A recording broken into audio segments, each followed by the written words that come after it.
Why stay earthbound when prosperity awaits you in the stars? Come to Halcyon, the only colony on the edge of the frontier, owned and operated by corporations.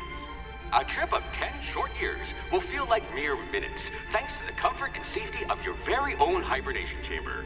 You'll wake up in a perfect society designed to maximize your productivity, with guaranteed full employment.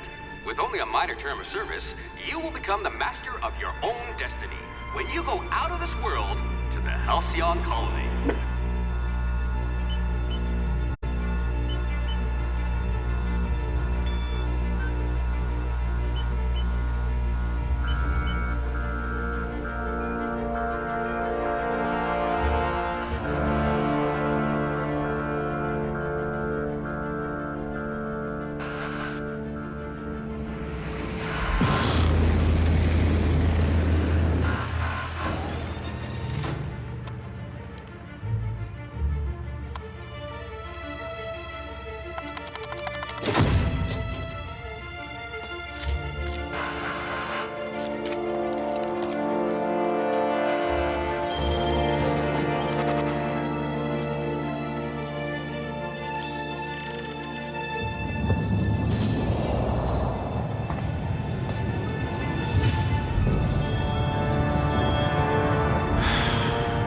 Hundreds of thousands of colonists left adrift out here forever, just to keep from damaging the board's bottom line. Disgraceful.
I hope we haven't lost that silver tongue to frostbite.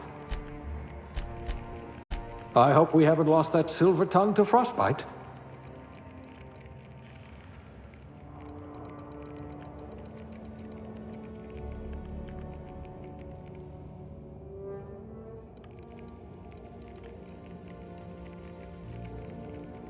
Yes, I should pick someone likely to survive a hail of gunfire.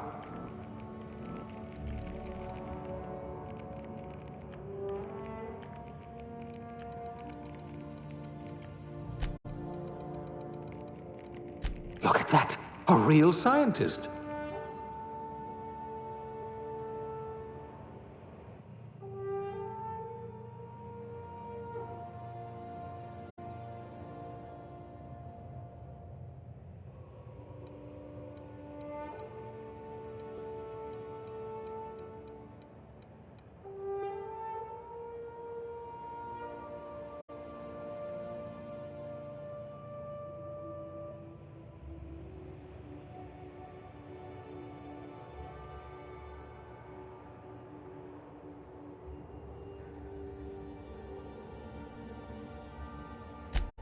Junior grade?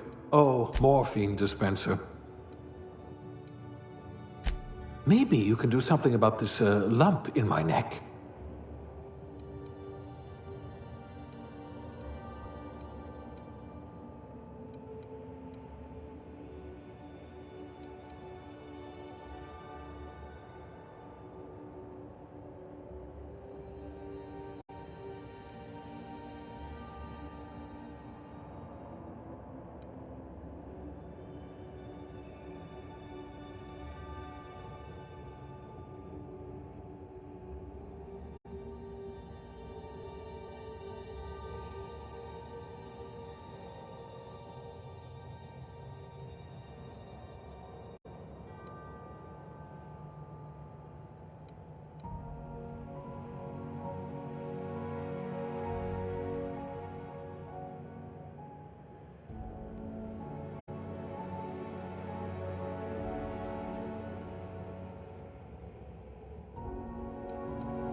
Looks to be your lucky day, my friend.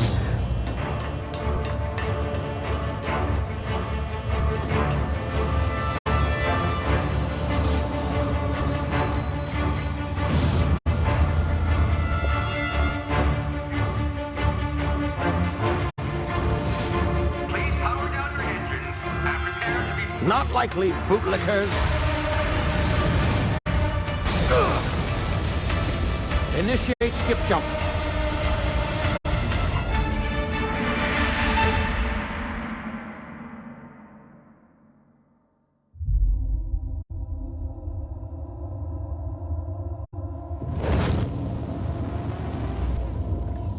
Status. Structural integrity down 25%. Power levels down to 90%. Hip drive Shit. inoperable.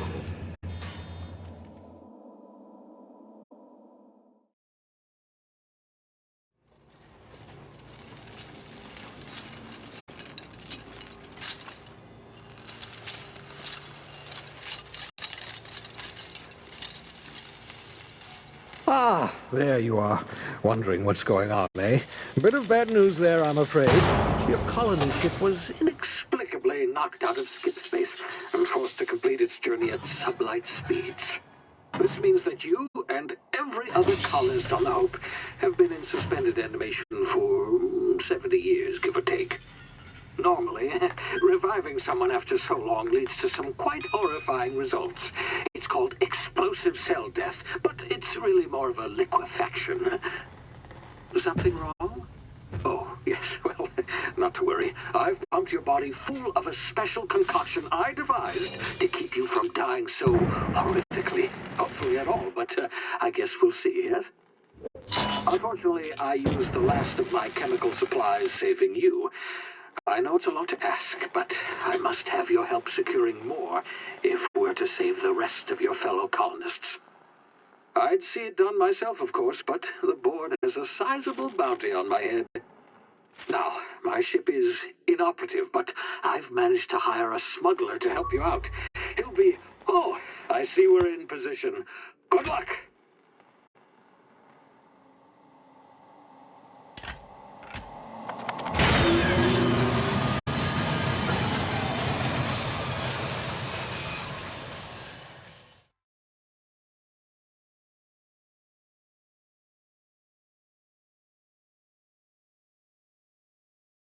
Can you hear me? Is this thing working?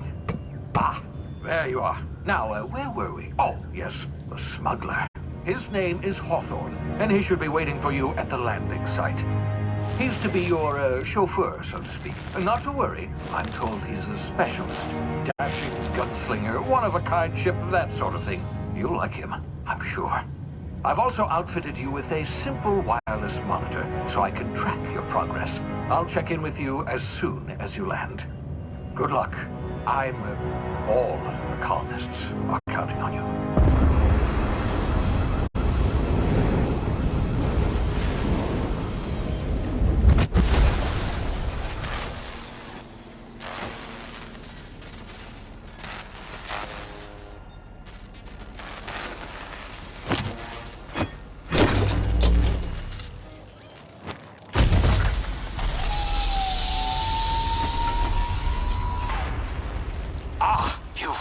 Good.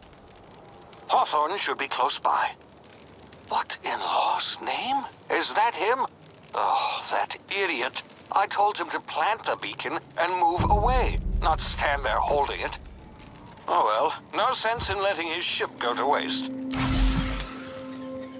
Hawthorne won't mind you taking his ship. Better you than the board, huh? Not sure I trusted the fellow. Might have gone after the bounty on my head. Shame about the whole squashing thing. Nasty way to go.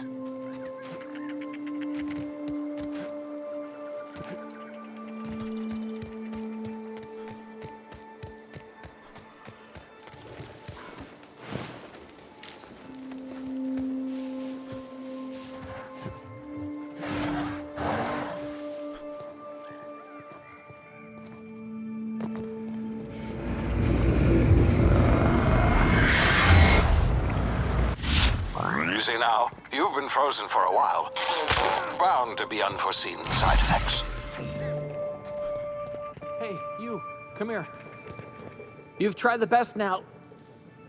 Now try the rest. Spacer's choice. Oh, law, that stings.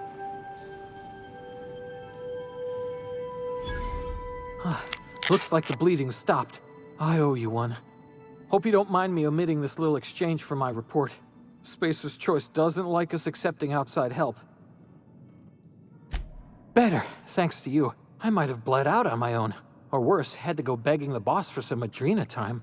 We were out on patrol. I saw a marauder camp up in the hills. Thought I could take him. Then my gun misfired. Right through my side. I mean, what are the odds of that, right? Just barely scraped by with my life.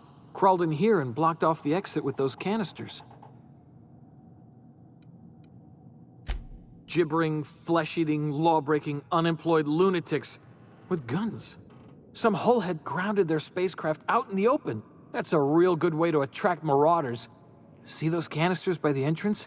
Marauders come sniffing around in here, and I can take them all out with a single shot. Not bad, huh?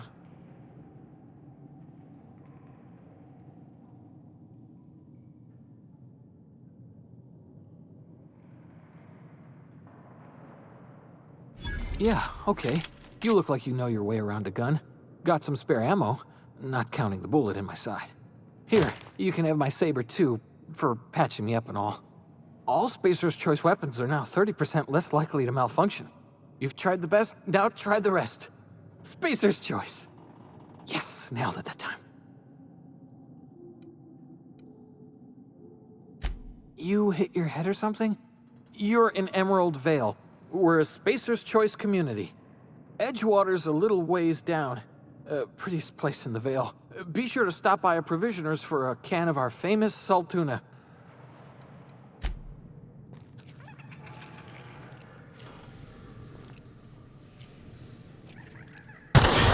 Damn it, my ears! Oh, what just happened? Can you hear me? What in the hell?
Hey!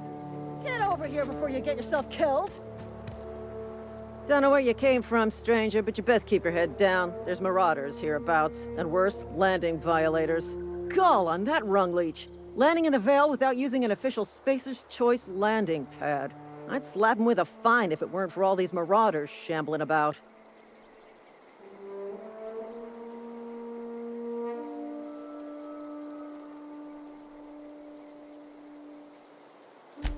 Really? How is he? Shouldn't have done that. Spacer's Choice family ain't authorized to receive medical aid from off-brand physicians.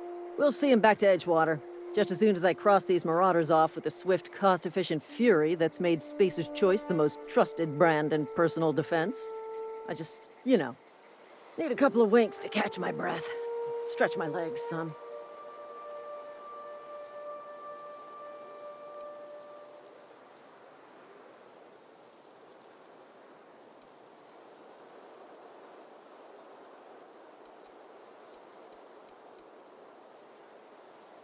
Well, sometimes.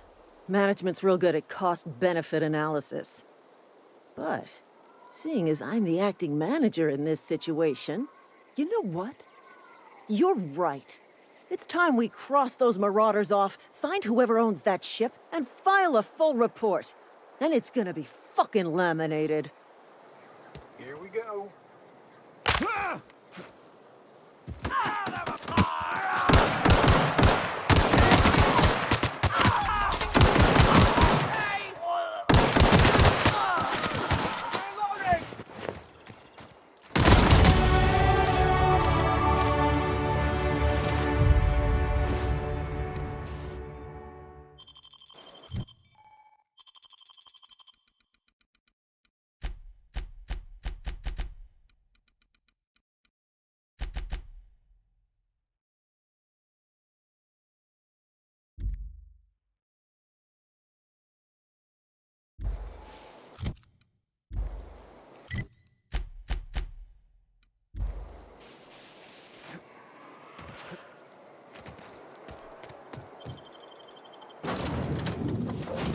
Please be informed that this vessel contains no valuable plunder. Hello, Marauder. I am Ada, the autonomous. Please be informed that I am authorized to use violent retribution against unwanted solicitors. Please return any misappropriated equipment and exit this vessel in an orderly fashion. Failure to do so will result in your immediate destruction. I detect an elevated heart rate, indicating dishonesty. Please prepare yourself for lethal deterrence. Jettison procedures initiated. Disengaging airlocks. Preparing to eject all boarded parties in 5, 4, 3, 2, 1. You are still here. My deception protocols have failed. I have been programmed to express disappointment. I am incapable of accepting orders from anyone other than Captain Alex Hawthorne. I deduce from the tone of your voice that Captain Hawthorne failed to meet you at the designated location. I understand. I will require some time to process this information. Thank you for your patience and for your honesty. I am programmed to take orders exclusively from Captain Hawthorne. If I accept your orders, then you must be Captain Hawthorne. Do you understand?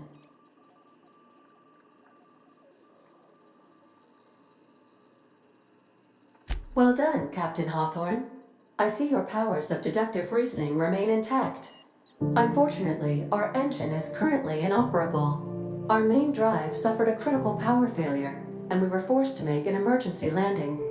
The main drive's power regulator has been irreparably damaged and must be replaced. The settlement of Edgewater is located nearby. I recommend speaking to the administrator of Edgewater and requesting assistance. I have taken the liberty of printing you a new captain's identity cartridge. Please try not to lose it this time.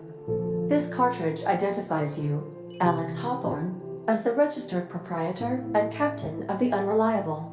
Do you understand?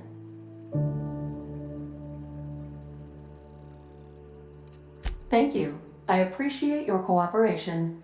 Best of luck in your search for a power regulator. Try to stay alive this time.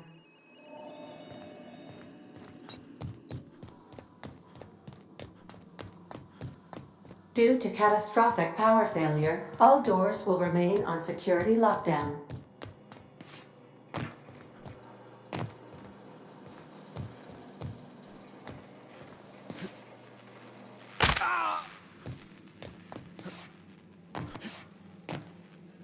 If your equipment is in need of repair or modification, I suppose everything on the Unreliable belongs to you now, Captain. Help yourself. No, really.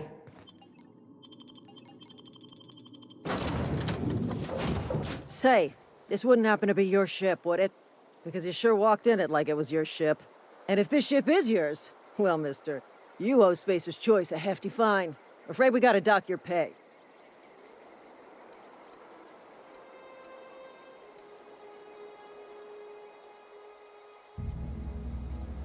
Yeah, fair point. I'll let it go this time. If you're looking to help us out with our marauder problem, talk to Constable Reyes over in Edgewater. Edgewater's not too far. Just follow the road east of here, over past the cemetery. Now, if you'll excuse me, I need to inspect the crime scene before I make my report.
Whoa, hey. Where'd you come from? Running around in a marauder's attire. You're liable to give some people the wrong idea. It's in poor taste. Dressing up like a marauder's disrespectful to all the workers that got eaten by them. Ain't safe out here.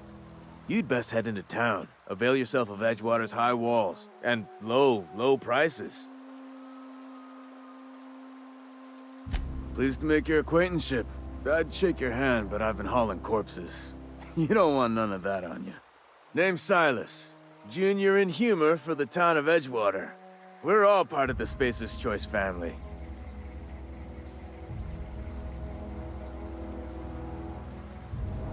Got a knack for being discreet-like? There's money to be made, long as you keep your nose clean. Edgewater is a company town, board-owned and operated. That includes the cemetery. None of us own our grave sites, we rent them from the company. Renting means money. Money means paperwork. Paperwork means signatures. Some of our families become a mite delinquent in paying their dues, you see?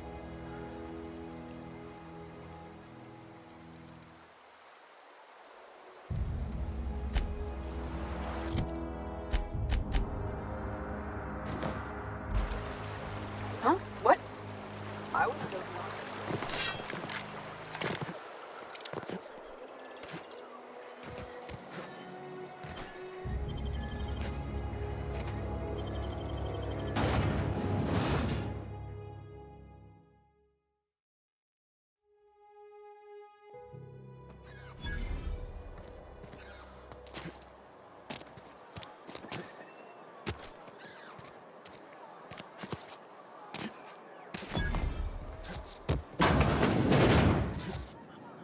Latest report?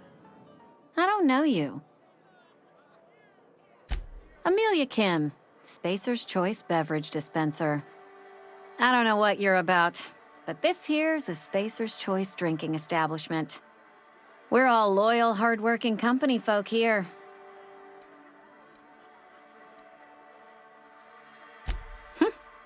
Am I that easy to read? Yeah, we've been having some problems lately. Loyalty issues, lines in the sand. I know where folk in Edgewater stand. But you, I don't know you. If you're gonna have a drink, I'd like to ask that you do it within the premises. Can't have you taking drinks over to those deserters. Traitors. The lot of them. Bunch of folks decided they were tired of working and went out into the wilds to fend for their own selves. Town's already struggling to make quotas, even without that band of slackwits abandoning their posts. Bunch of lazy, shiftless rung leeches. Anyway, enough about them. What can I do for you?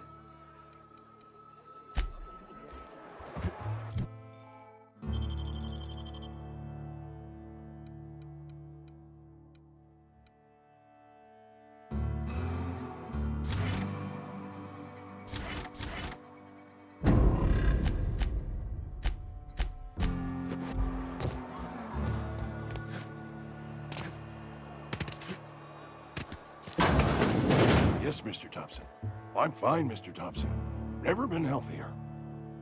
Oh, sweet merciful law! A marauder's in my domicile! There a reason you're running around outfitted like one of those monsters? Did Mr. Thompson send you to put the fear in me? Well, you tell Mr. Thompson I'll be right at my post. Tomorrow. Bright and early tomorrow. Because I'm definitely not plagued. As spry as a spring chicken. That's old Abernathy.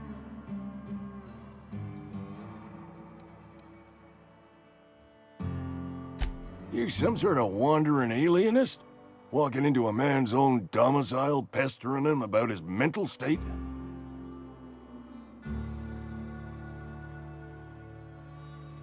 You don't know that. I could have been saying anything. Maybe I said vague. You know how words sound a mite strange when you're sick. Wait, no. Oh, damn it. Okay, listen. Maybe I am feeling a little under the weather, but I swear I'm on the mend. Please, don't tell the constable.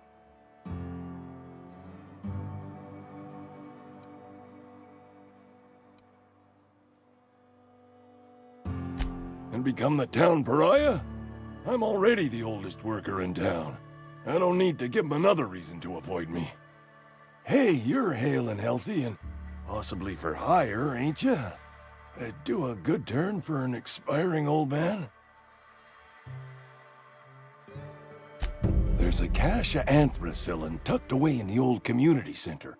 Powerful stuff. Stronger than what we got, anyway. I need you to break in, nab that medicine, and bring it back to me.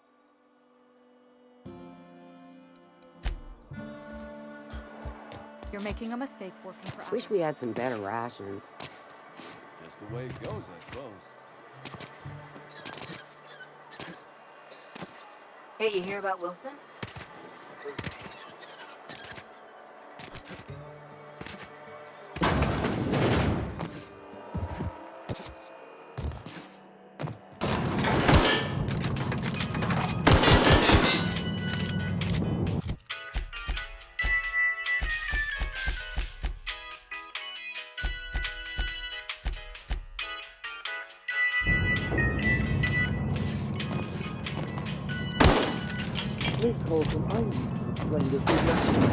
The grease monkey, Argo? I'm sorry. Seems we've got a guest. Really now, Parvati, I do wish you'd spoken up. I do apologize. I was given no forewarning of your arrival, or I might have welcomed you at the gates myself. You were saying, Miss Holcomb. It's just what Bess needs is a proper refurbish. I can bandage her up and what all, but she's just old. Sorry, I'm sorry. I'll do better. And I do wish you'd stop referring to our cannery as Bess. Personification of company property is strictly contrary to the Spacer's Choice Code of Conduct.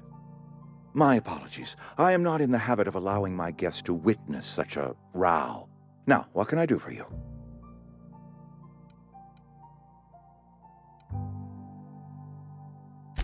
I'm Reed Thompson, Outpost Administrator. I must say, wearing a Marauder's outfit is in very poor taste. I do wish you'd show your uniform a little more respect.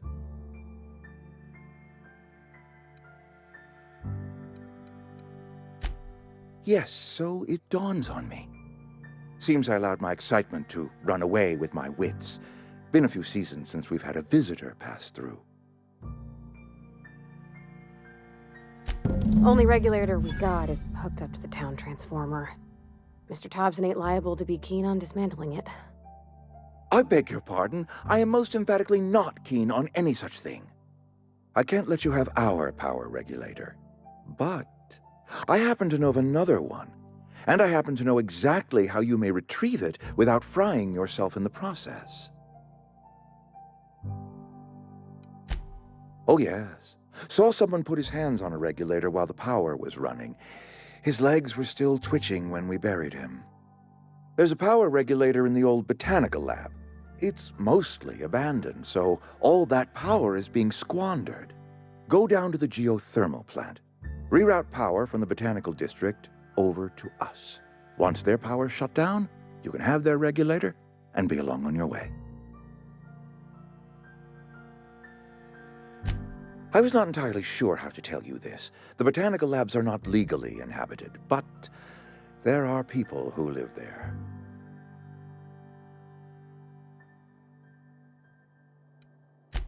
I am not trying to pull one over on you, friend.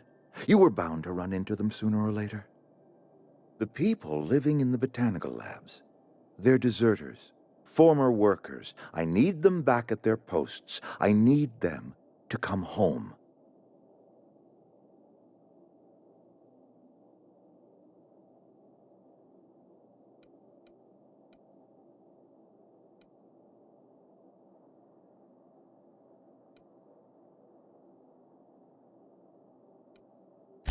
My hope is that by cutting off their power, you will convince those deserters to come back to town. Before you go to the plant, I want you to stop by the botanical lab. Speak to their leader, Adelaide. Tell her the power's about to go, and that it's time her band of deserters came back to town.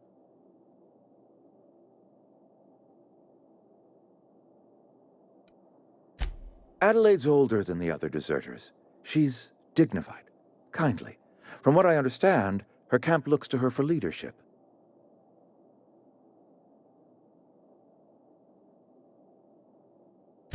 That reason was me. I asked too much and pushed too hard. But I am ready to make amends if they are willing to return to the fold. We belong to one community, the Spacer's Choice family. If we dissolve into factions, then we will all perish separately. Adelaide will understand that. My dad told me all about the plant. Taught me all he knew. I could come in useful. I mean, if that's all right with you, Mr. Thompson. Sir. I hesitate to part ways with Miss Holcomb, but I cannot deny that she is talented and may prove useful to you. You will need an administrative passcode in order to enter the plant. I am trusting you with mine, and trusting Miss Holcomb to guide you if you'd like. Great! I got my wrenches and diagnosticators and hairpins and engine tape, so I'm all set. Well, I am glad to hear that. Best of luck to you, and thank you again for your help. It is a lot to ask of a stranger, I know.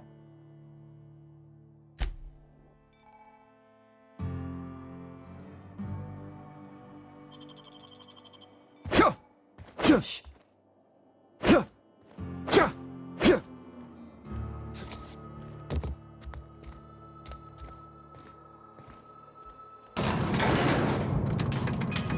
We better clear out of Mr. Thompson's office before we talk.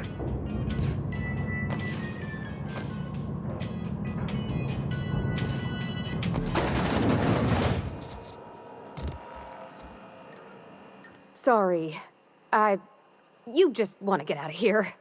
And you likely don't want to tag along like me. It's just, Mr. Thompson has his own view on matters, on account of it's his job and what all, but that's not the only side of the tale.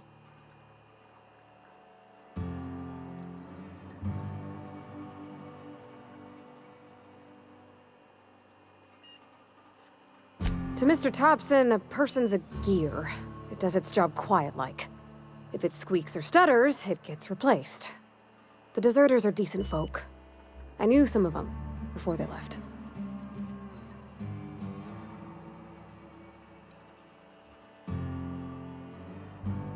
I don't know anybody well. I mostly listen to them talk, kept my head down. There was a boy named Thomas who used to follow me around, asking questions about the stuff I fixed.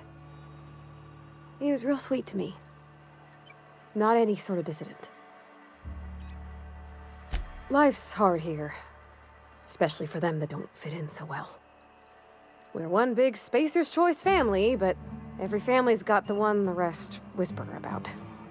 Mr. Thompson's aiming to take away their power. They'll have no lights to see, nor heat to cook. They'll be at the mercy of marauders, or worse. I think you should talk to the town's vicar about it. Max, his name is. Thanks, mister. I just think when you gotta make a decision that'll hurt somebody, it's best to think on the right and wrong of it. That's what my dad used to say anyways. Something you need? That's on account of how I never met her. She was in another division of the Spacer's Choice family. She worked in the Vale a few months, sorting the cannery computers. Her contract said any kids she had, expected or not, belonged to her office from the time of conception. So when I was born, I got sent here. Well, I don't know about normal. Dad said she worked under some kind of special contract. It's sensible. Dad just fixed machines. She did some kind of crazy math, high-level stuff. Better to raise me on his time than hers.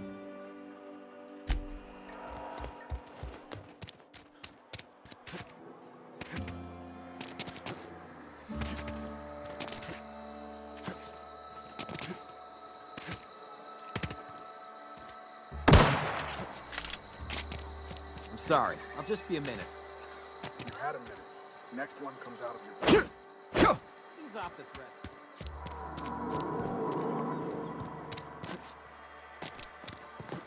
I've always felt weird in here. It's too clean. Yeah, huh? You mean about the mission being too clean? I know, but Vicker says the universe is a machine, that it runs by law. Real machines have gunked up oil, scratches, and worn bits. You can tell they've seen handling, been used by folk. The machine Vicker sees is one ain't never been run. It's not for people to live in. It's something on a museum shelf, under glass.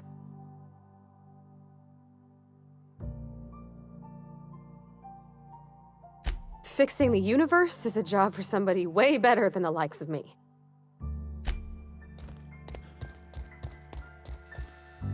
Yes, what is it? You're an outsider. Fantastic. Vicar Maximilian de Soto at your service. Or Vicar Max, if you're the sort who prefers brevity.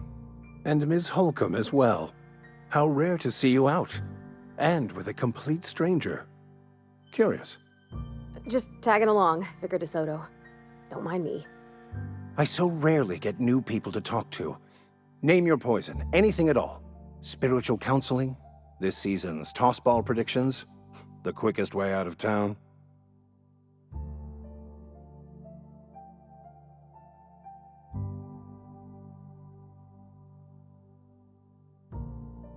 But what? I thought you would talk to him. You wanted to speak to me, Ms. Holcomb? Every time I've tried to engage you in conversation, you look at the floor, answer in single words, and slink away. I can't imagine what would be so grave as to drive her to my mission. What has Mr. Thompson asked you to do?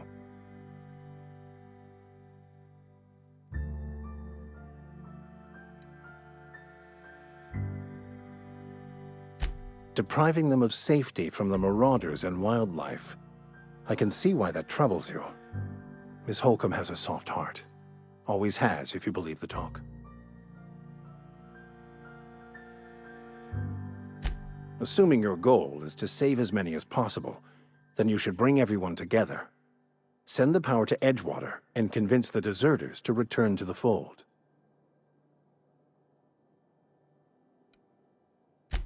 If it were as easy as a few soothing words in the right ears, I'm sure it would have been done already. Consider it a challenge.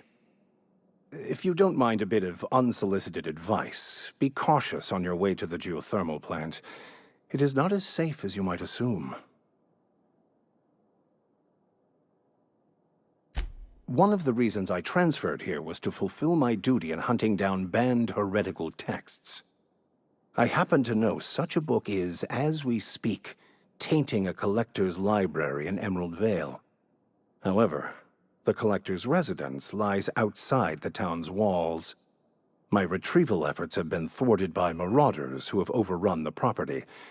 Should you fare better than me, I'd pay a handsome sum for the book.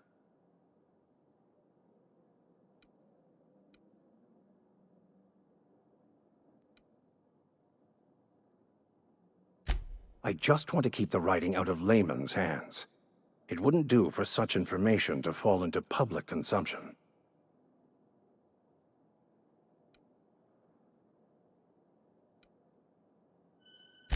It is not only a beautiful relic of a bygone time, it's also the thoughts of an early thinker on the nature of man's place in the cosmos.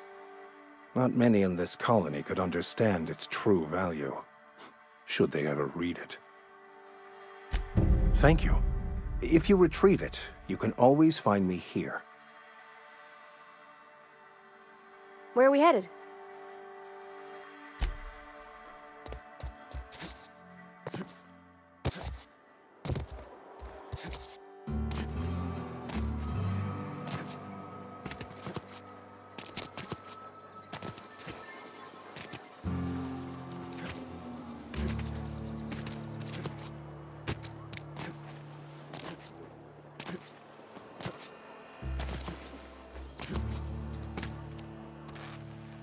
Excuse me.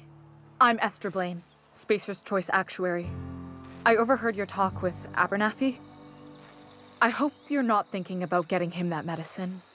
Abernathy is a well-known hypochondriac. Anthracillin is wasted on him. You're better off selling it to me instead. That's all I can ask of you.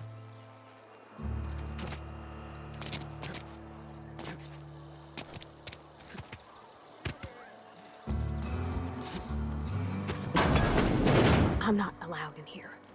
Not since the vending machine incident. Something you need? You mean why I'm not allowed in the store anymore? There was a kind of a thing with a vending machine when I was 12. Sure, but folks got long memories around here. I've always been good with my hands, right? So I saw a lock on the machine and thought, oh, this must be how they refill it. But I had to know. So I did my thing, and next thing I know, there's a couple hundred bottles of 0G rolling out the front door and into the road.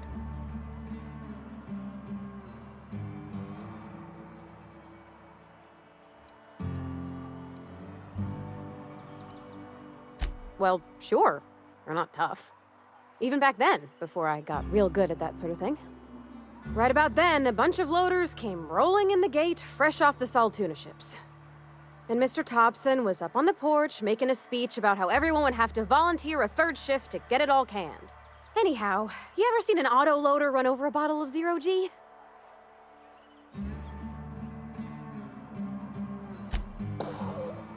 Exploded all over Mr. Thompson. One bottle after another as the loaders went by. I was just shy of working age, so Dad had to pay all the damages. Moreau's still angry at me.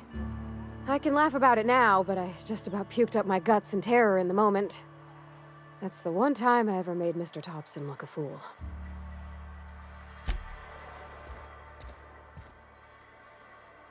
Miss Holcomb ain't allowed in this establishment.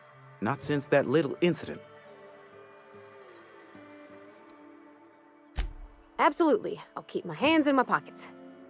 I won't touch anything while we're in here, Mr. Moreau. I promise.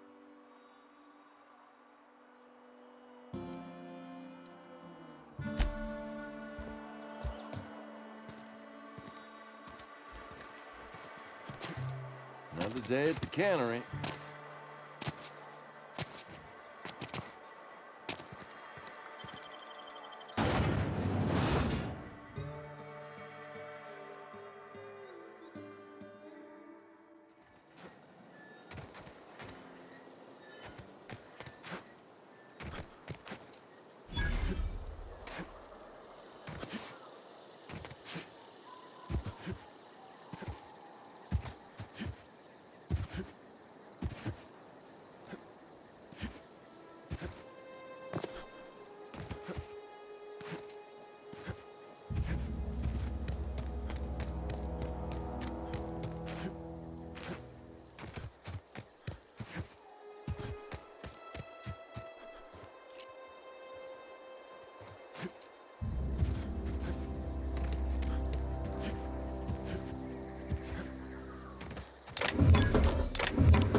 Here they come!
A friend of mine died a couple weeks back.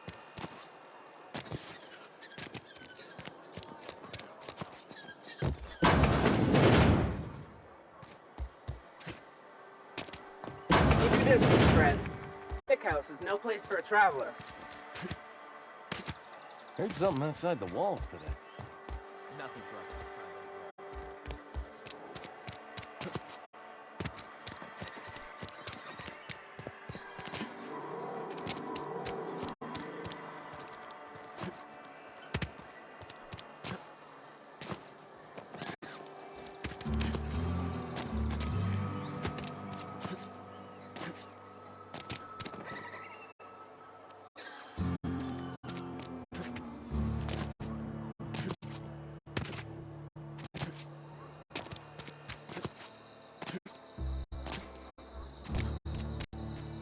A friend of mine died a couple weeks back.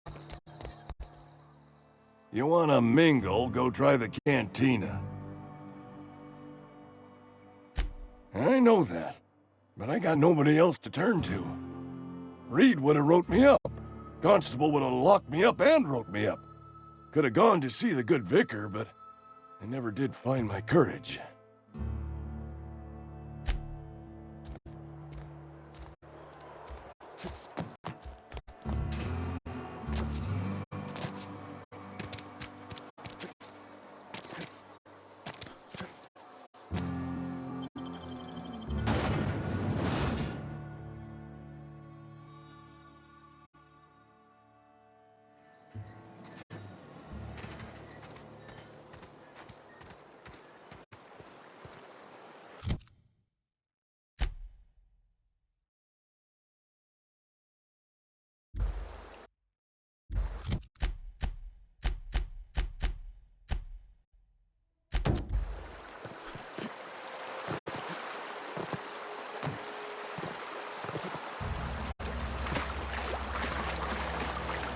I used to skip rocks in the river till Constable Reyes ticketed me for unlicensed tail reforming. I bet she was jealous. She don't know how to skip rocks her own self.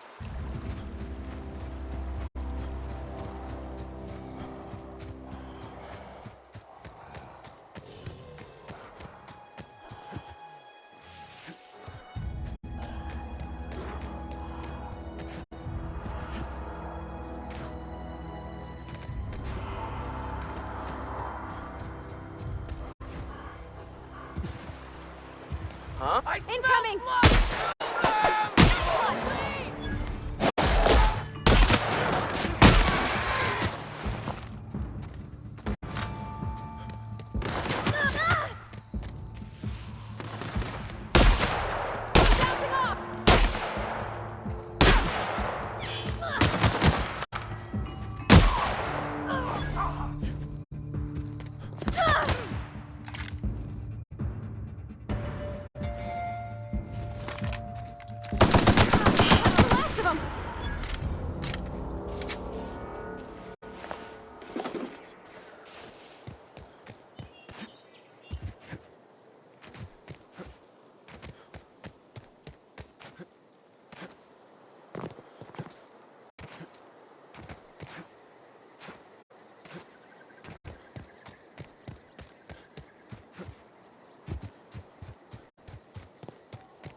Move along, stranger.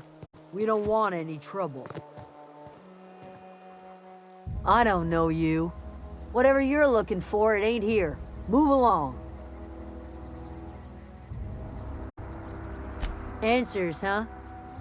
You must be one of those philosophicals. Already got ourselves one of those.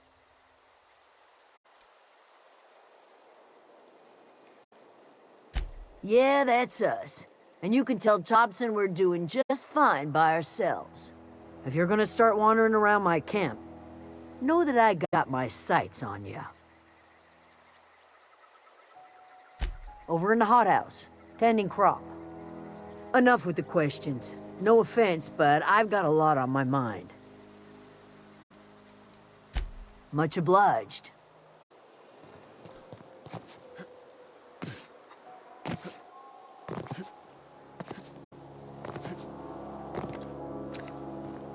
Oh, that's Thomas.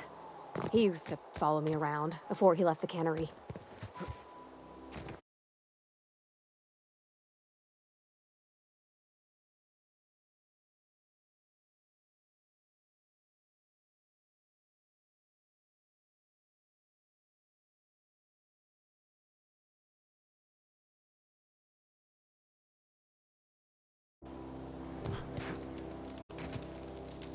Keep your wits about you, friend.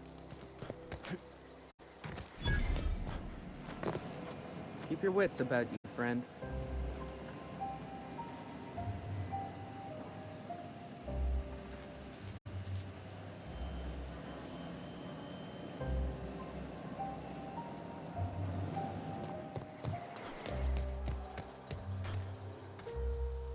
Oh, didn't see you there. I was just occupying myself with a little engineering. Whoa, Miss Parvati. Hey, you're, what, how are you? Hi, hello. Are you, are things safe out here? How are you keeping? Great, just great. I've been trying to keep stuff running, just like you. Only I'm not so... Wait, they didn't kick you out, did they? Oh gosh, no, I'm just along with this fella here. Are you from town? I mean, you don't exactly look like you're from town.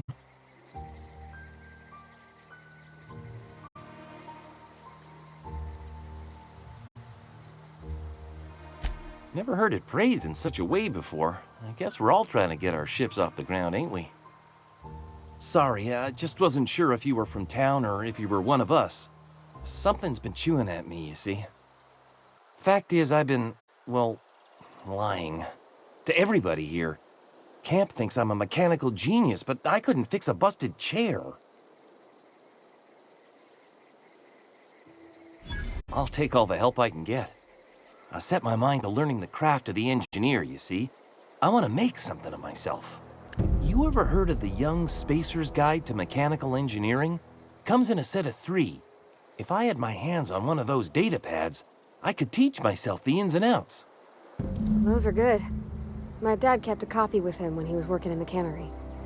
I know the old community center kept a copy. Should find another one back in town. If you could find me even one of those pads, I'd be greatly obliged. Would you? I'd be grateful. What's on your mind? Luck, mostly. Nothing's needed serious repairing yet. Nothing's broken down that we can't just replace with something scavenged from the outskirts. Oh, I can swap out a water filter or charge up a battery and go on pretending I know what I'm doing, but the moment I'm asked to do any real engineering, I'm in trouble. Couple months. This camp's my home. People you see milling about, they're my family. At least I think of them that way. I owe them my life. Would have died in the wilderness if they hadn't chanced upon me, starving and delirious. We all left the cannery for one reason or another. Me? I was let go, mostly on account of my incompetence. I mean, I was incompetent. I couldn't even survive on my own. Grace found me, Adelaide took me in, I've been on my feet ever since. You weren't incompetent. You just didn't fit the cannery. Not like here. This place had a U-shaped hole, and now it doesn't. You could stay, you know. Here. I'd be happy to... I mean, we could really use... oh, this isn't coming out right. If you want, Adelaide would make a place for you.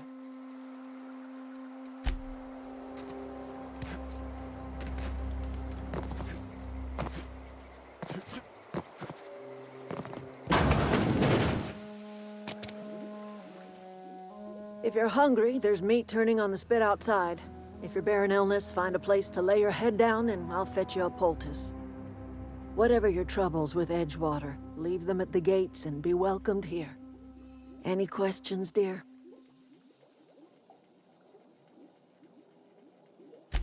I have been called that, among other things. Green Thumb, grandmother, the strange old lady who keeps flowers. But yes, Adelaide will do just fine. Excuse me, Miss McDevitt? Sorry, it's just... You got such pretty trees in here. Why, thank you. You're Robert's girl, aren't you? I remember when you were but a sprout. Thomas speaks of you often. Are you staying long? You should try some of my tobaccorn tea. I brew it in an old spittoon, but it's been cleaned.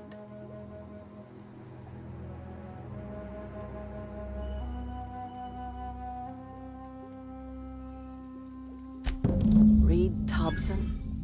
You here on behalf of that cold-eyed reptile? Let's hear it. What's Reed's idea of peace, then?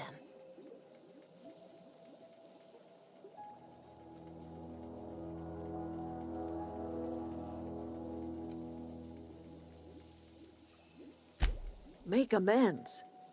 Spare me. Only thing Reed knows how to make is a mess. Like everything else that comes out of Edgewater, that peace offering is canned. I and my own are living just fine out here by ourselves.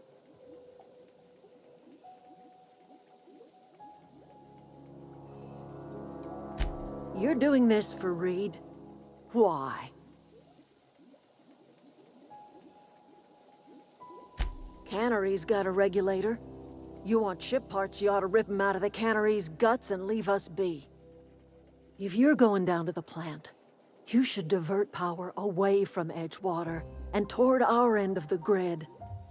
Think about it. You'd be liberating an entire town from a lifetime of service to that odious cannery.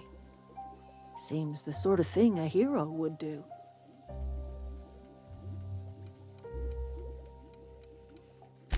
I trust you will listen to your conscience. Something you need? He's just interested in fixing stuff. He always used to follow me around, asking me to explain what I was doing. Like a puppy, kinda.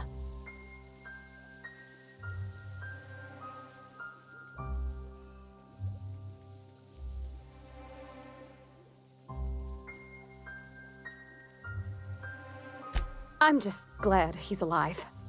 That he's okay. I mean, when Mr. Thompson said he was fired, we all expected the worst. If he wants to learn about engineering, we should help him get those data pads he wants. I'd like to do that for him.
You hungry?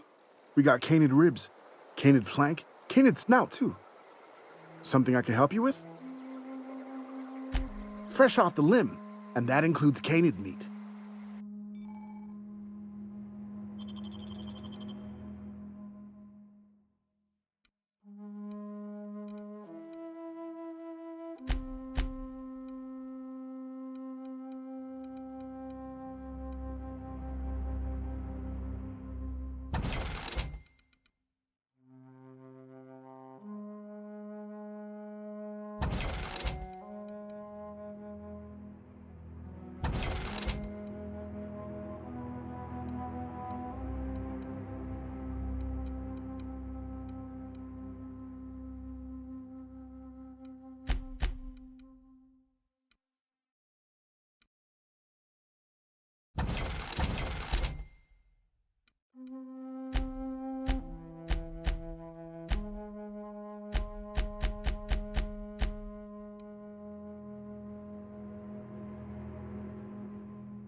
Something I can help you with?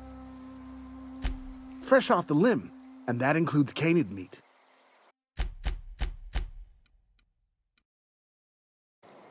Something fresh off.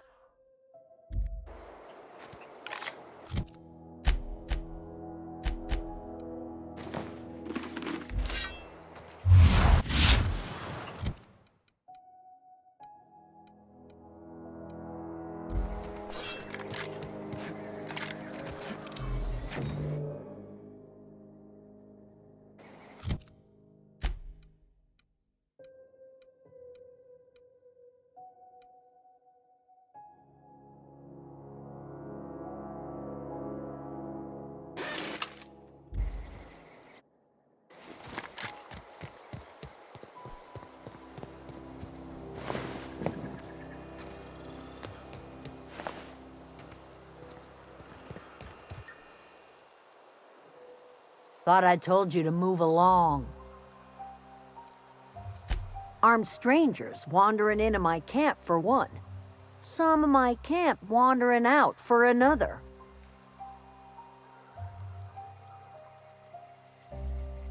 You want to try standing outside in the heat, keeping your sights open for the next Marauder raid? No, I'm sorry. That was unworthy of me. Lady named Zoe went missing some nights ago. Just up and vanished without a trace. Now I'm pacing around wondering if Marauders got to her. It's not like Zoe to go wandering. Figured she might be out scavenging, but that ain't exactly her talent. Can't imagine where she's gone. Vale's a wide place. She could be anywhere.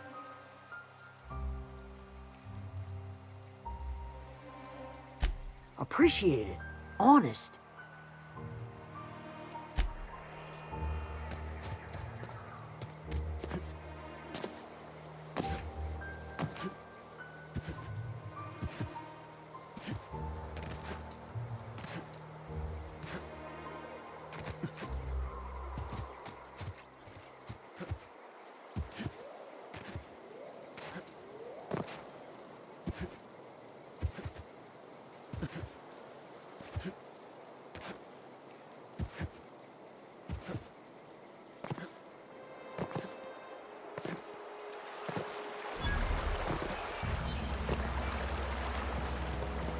I always wanted to poke around in here.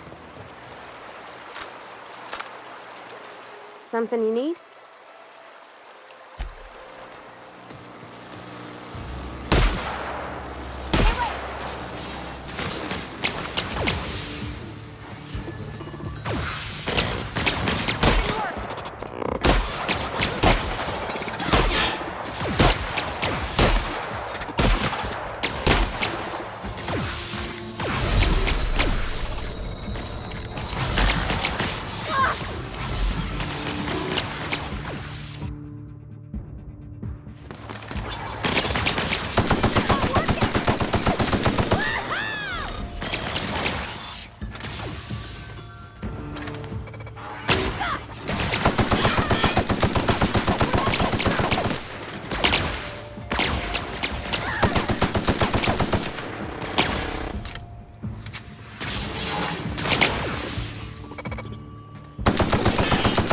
Lethality now reduced.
The control room should be off to the right.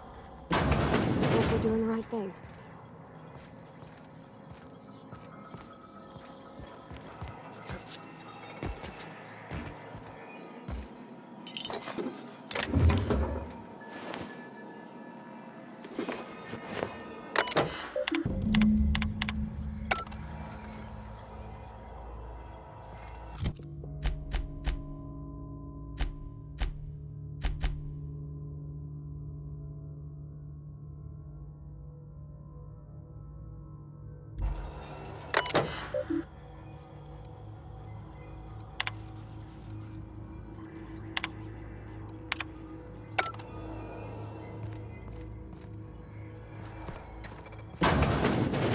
System security. Look out!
Three switches. That'll be easy enough.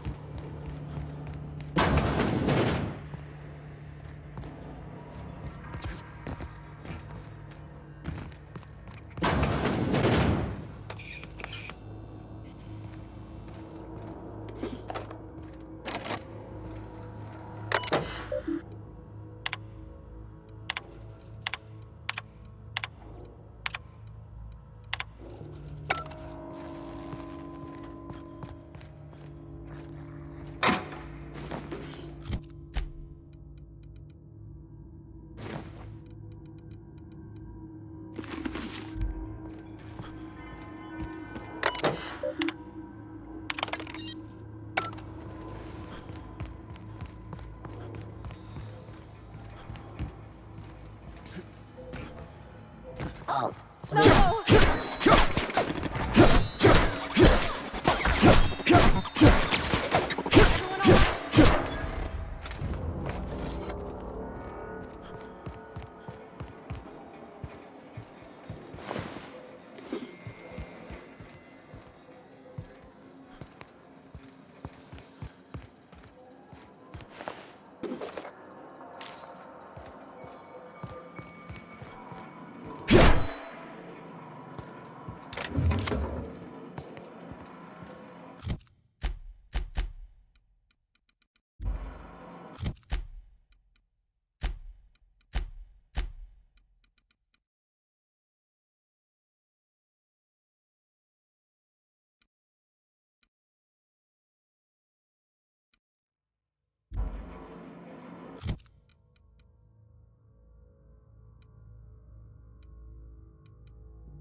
Systems are...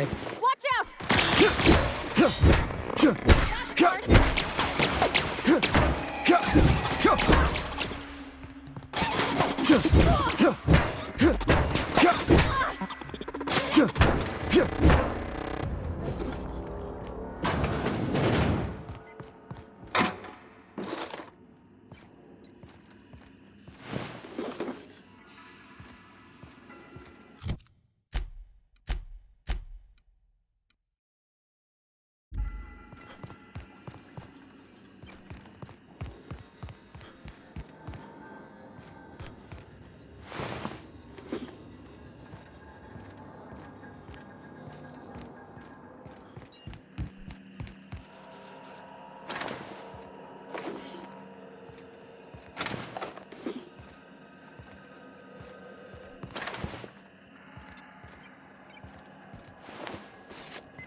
There's 2 more.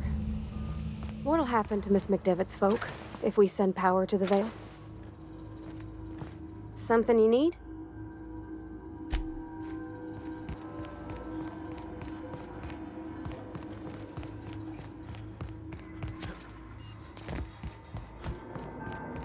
You're not real. You're not real.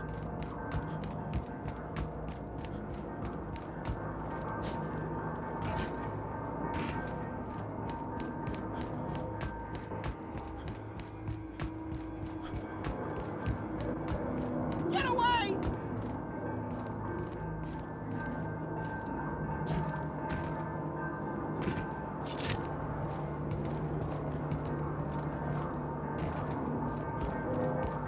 You're not real. You're not real.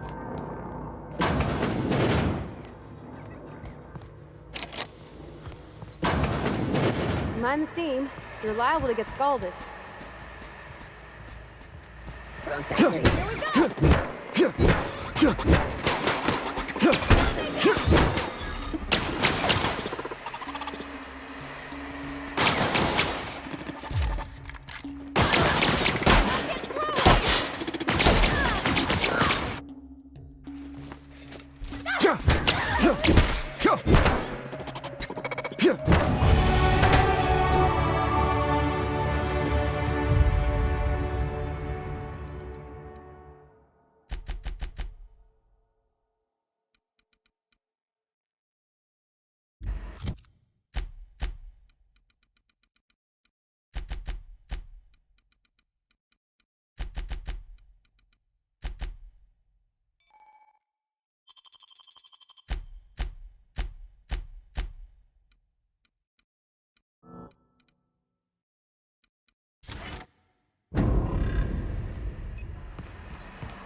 Want to go.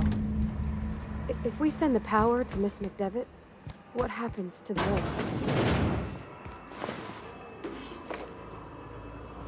Unexpected Here they come!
I'm not sure what the ride is.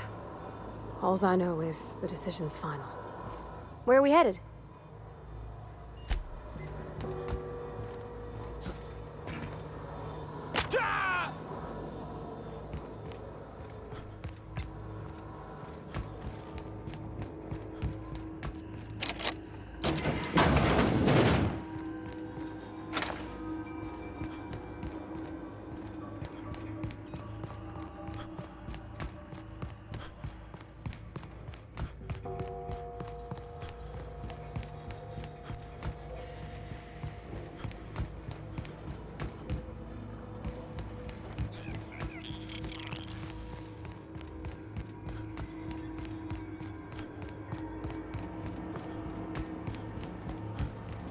Once we do this, there's no going back. Hey, mister? Look, I know you want your power regulator and all, but I just gotta ask you. Do you understand what you're about to do?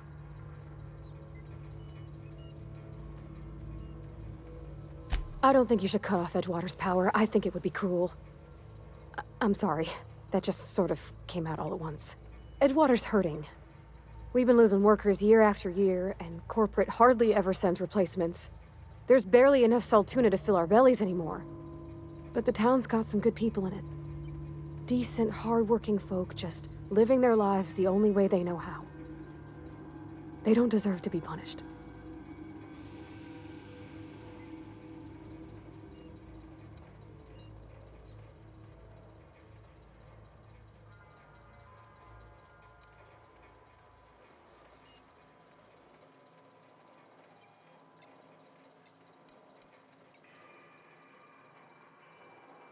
Sorry, I didn't mean to babble on like that. I felt like I had to say something.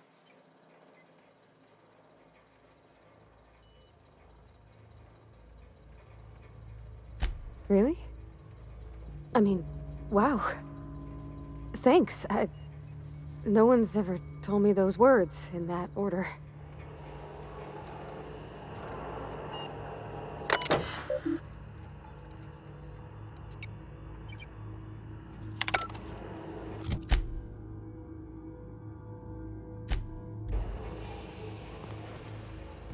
Something you need?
No, just leave me alone!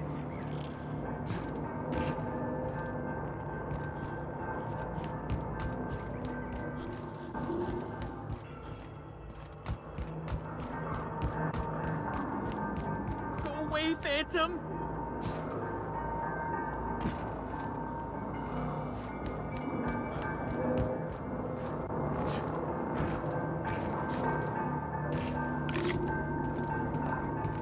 Get away! You're not real! You're not real! Get away from me, Phantom! Shoot! Scram! You can talk? The Phantom's never talked before. I knew I shouldn't have eaten that sprat raw. See? See, Higgins? This is why you must always boil your sprats before ingesting.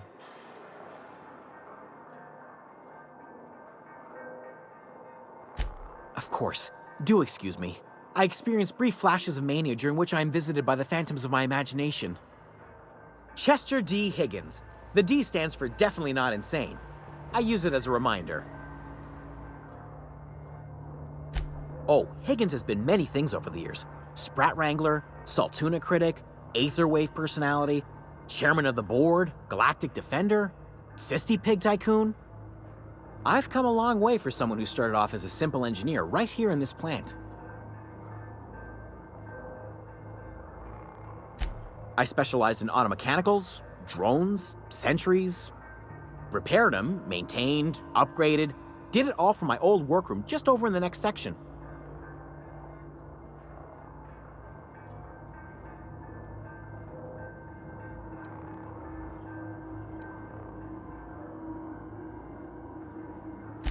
Jimmy'd opened the vending machines. That lasted a good couple of months. Eventually, I had to resort to more unconventional means of filling my insides.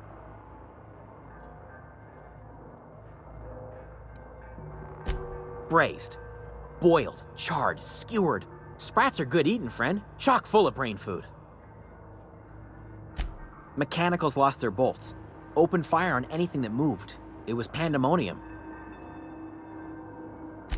I was on cleaning duty at the time. My old boss had me scrubbing pipes when the killing started. So, as usual, I missed out.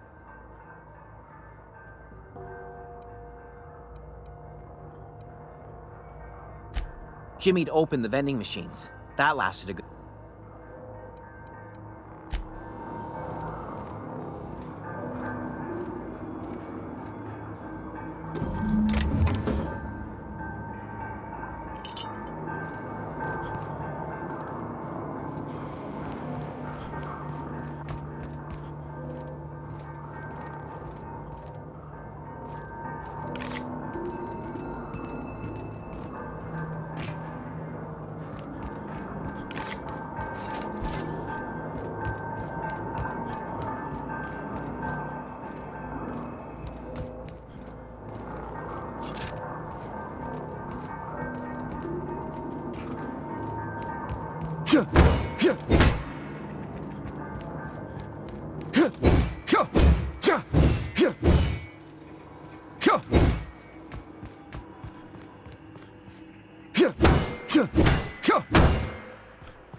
Heads down.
Something you need?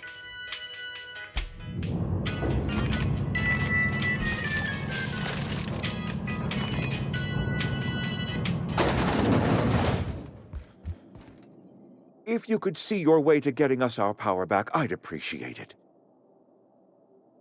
Go ahead.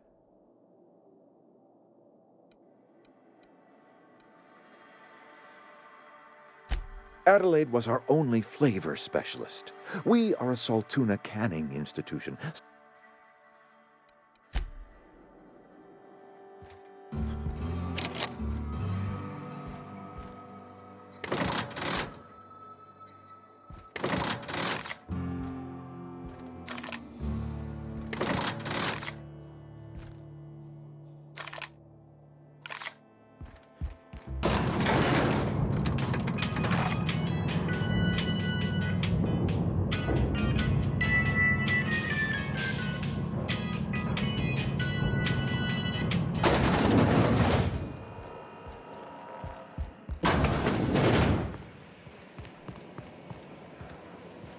You're safer inside the wall.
You the new worker?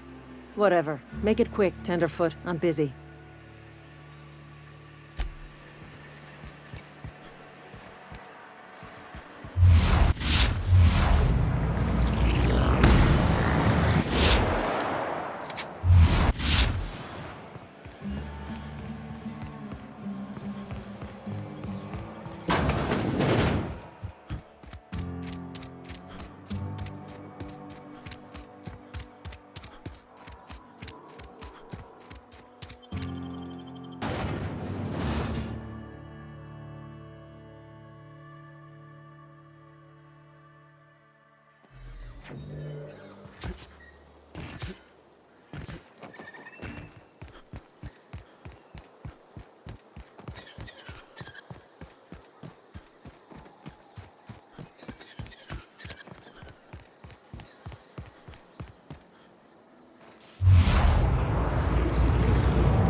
Any luck finding one of those manuals?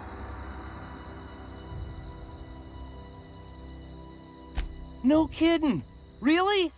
Well, which one?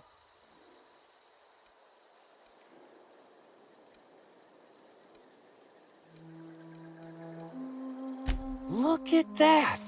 Building a computing machine out of Spectrum potatoes, a primer. I'm just glad it survived all these years. I appreciate you going through all that trouble. In fact, I put aside something special, on the off chance that somebody'd search out those data pads for me. Well, don't keep me in suspense. Ain't that just ironical? If I'd worked a little longer back at the cannery, I might have found this myself. 2 whole data pads?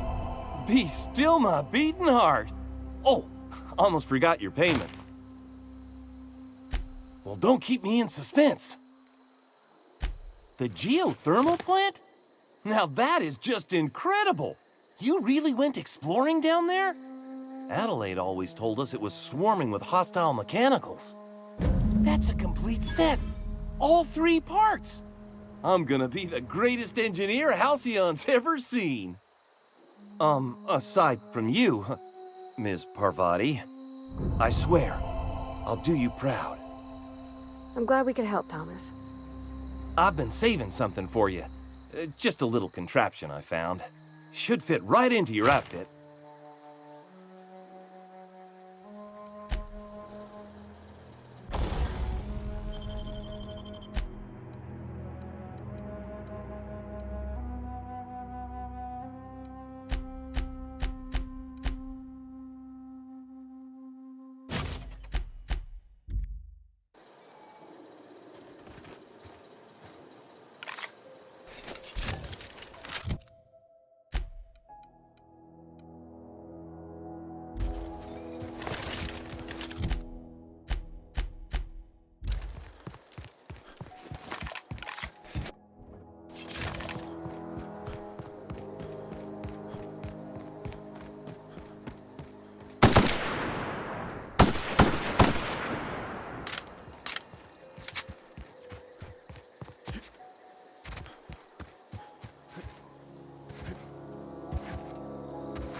did the rightest thing you could, sending the power back to Edgewater. A lot of people would have suffered otherwise. People I care for, even if they don't care much for me.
That's the thing about growing old.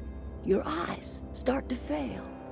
Elsewise, I would have seen you for the snake that you are, chopped you into pieces and roasted you on a spit. This is all you're doing. Cutting off my power, killing off my garden. Without refrigeration, my food will spoil, and my flock will starve. I want to ask you this in private, away from the eyes of my flock, so they do not see me lose my temper. Tell me, why did you do it?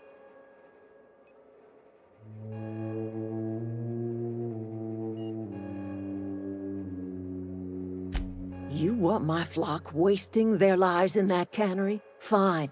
Go and talk to them. Go talk to Grace and Thomas. Look them in the eye and tell them their life here is over, and the only thing left to do is go back to Edgewater. This is now your responsibility. And you tell Reed Thompson that I will never return to Edgewater.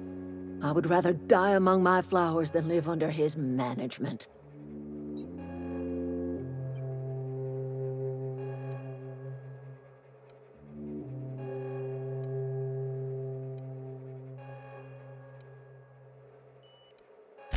My son worked in that cannery. When the plague started coming, he was one of the first to fall sick. We had a store of medicine locked away, but Reed refused to treat him. Said my boy didn't deserve treatment. Said the medicine would have been wasted on him. So I buried my boy in the cemetery, gathered my belongings, and left. That's as much of the story as you need to hear. You offering to cross Reed off, huh? This some sort of twisted reparation for what you've done? Or you just looking for a chance to sow some chaos? Kill Reed if you must, or talk him into leaving if you can. He and I are not sharing the same four walls together.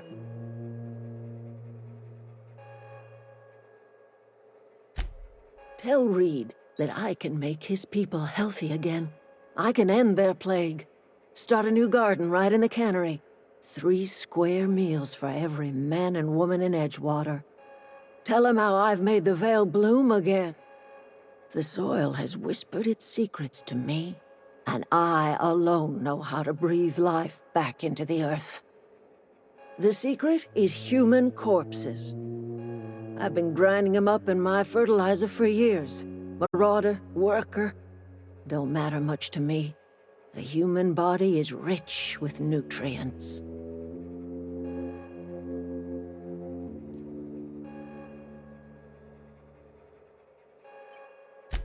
I have got a means to cure the plague, and I will not share that cure until Reed leaves town. Those are my terms. Something you need?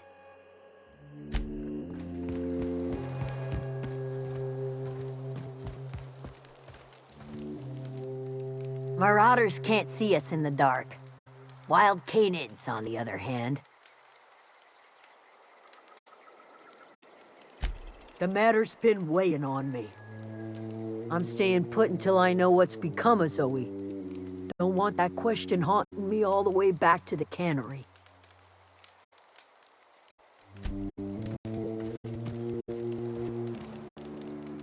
Everybody keeps staring at me. It's not my fault the power's dead. I've been thinking about going back. I'm not much use to anybody here. I get sick thinking about working at the cannery. I can't do that again.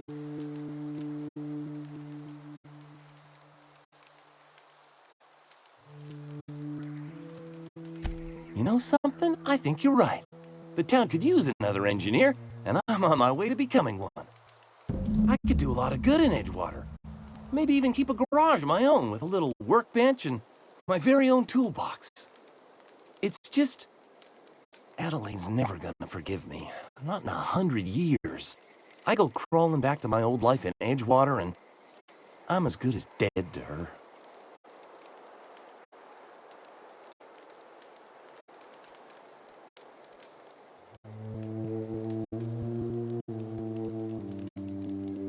You know where to find me.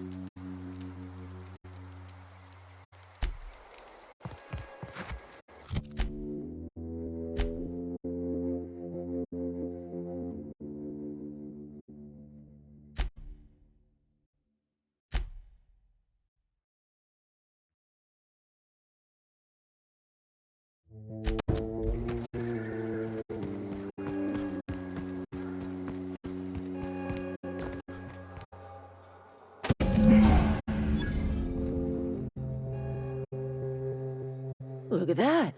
The snake's come back.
Food's bound to spoil at this rate. I know, I'm trying to think.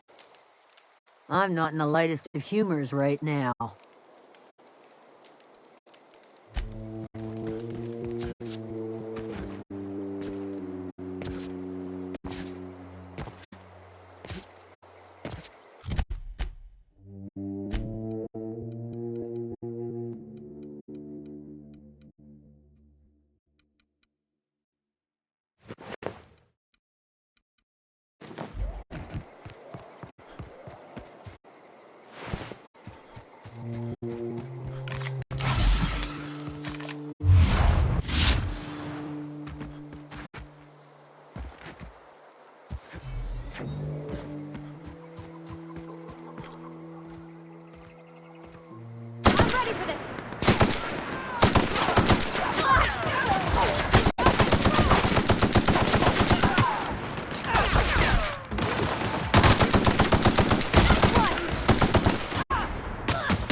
I don't know what.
Wow, you crossed them all off, like some sort of heroic accountant running down a list.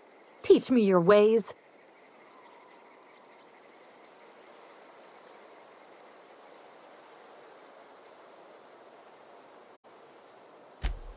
What?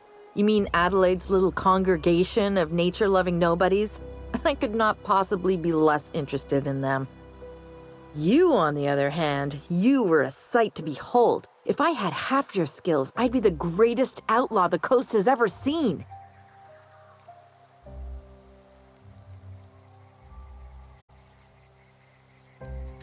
I'm great at clarifying.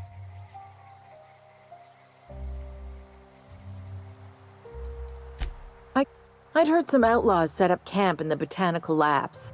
I decided to throw in with them, seeing as I always wanted to be an outlaw myself. Instead, what do I find? But a bunch of former workers camped out around a greenhouse. I couldn't just go back to the cannery, so I was stuck with them.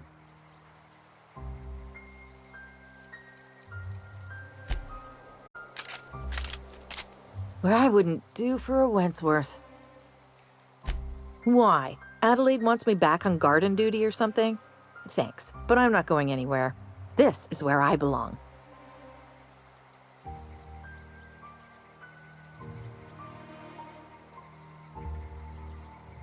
And no serial dramas. I've been thinking about going back. I just gotta know if Lord Cavendish really is the masked marketeer. I'll take my stuff and head on back, I suppose. Grace is gonna be glaring knives at me, so I've got that to look forward to.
I'm not in the lightest of humors right now.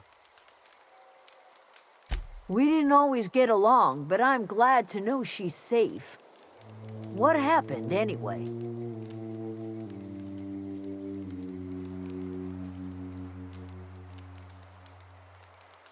Zoe joined up with a band of marauders.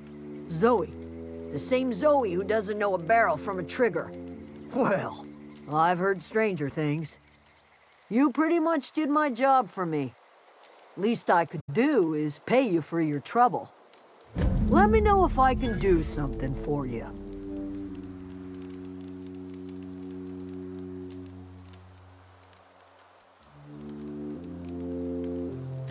The matter's been weighing on me. Zoe came back, but I couldn't keep her from slipping out in the first place. Who's to say I could keep marauders from slipping in? I don't see us lasting more than a couple of weeks out here. I'm loath to admit it. We're gonna have to make our peace with Thompson and hope he takes us back. Listen, we go back to Reed, hat in hand, begging for our old jobs back. Well, Adelaide's not gonna forgive us. She never talked to us again.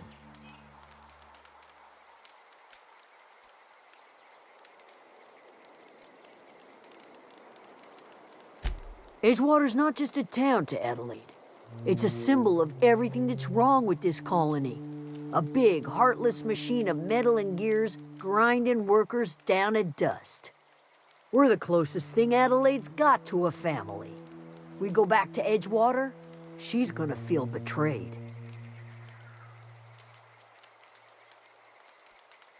Sure, suit yourself. I'll be here.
What happened? Sorry. I'm just trying to figure out what to do is all. I expect we got no choice. Edgewater needs us back, and loath as I am to admit it, we need Edgewater. You okay with this, Grace? My affairs are all settled. Thanks for helping me with Zoe. Just give us some time to gather our personals and say our goodbyes. If you run into Reed, you tell him we're coming back, yeah?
Something you need?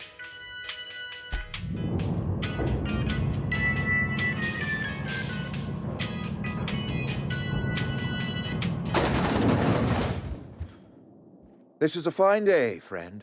Power flows through our town like a cool stream of water. I trust Adelaide's people have seen their way to reason. So, when can I expect them back at their posts? That's good enough for me. Adelaide and I have a history. Was unlikely she'd ever come back. But hope springs eternal. We are in your debt. I am authorizing you for a discount on all official Spacer's Choice products, courtesy of the people of Edgewater. By all means.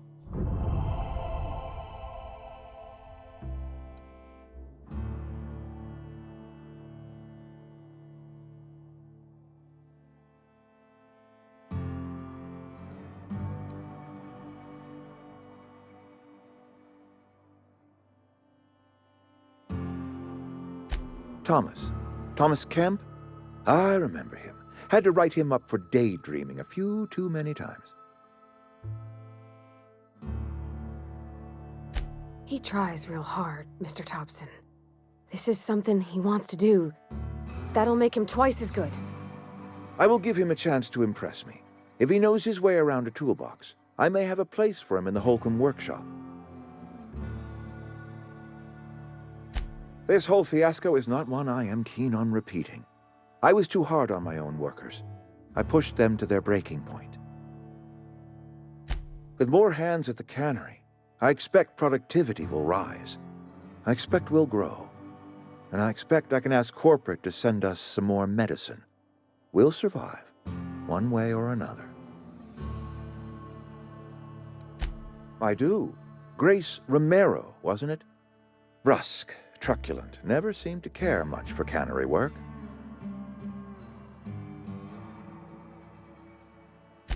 Protecting a camp from marauders is no small task.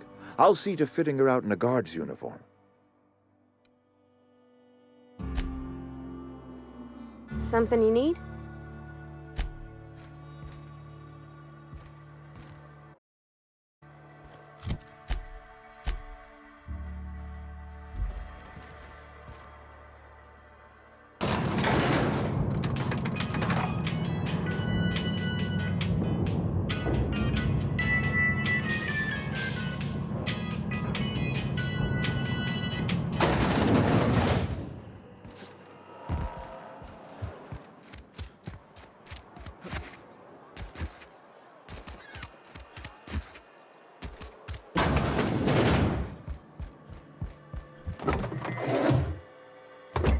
If you're hungry, I could open up a can of something. Where are we headed? Hey, that's... I mean, if you need it, okay.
Is this your ship?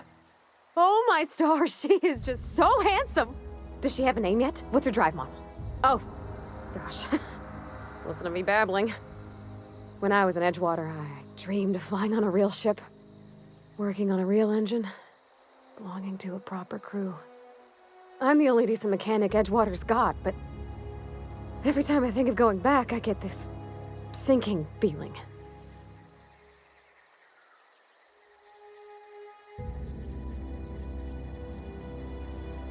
Well, it's kind of you to say that. And you're right. I wasn't happy. I want to ask you something, and you can say no. But can I come with you? I could tend to your engine. I know my G-valves from my catalyzers, and I can keep your ship singing. And if you ever need a pair of eyes watching your back, I can do that too. What do you think?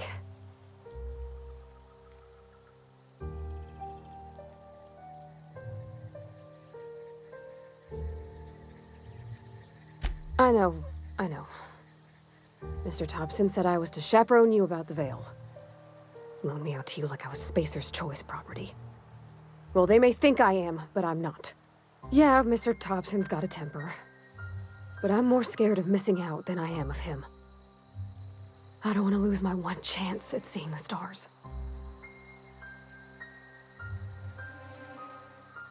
Yes! I mean, thanks. You won't regret this, mister. Captain. I can call you Captain now. Ha!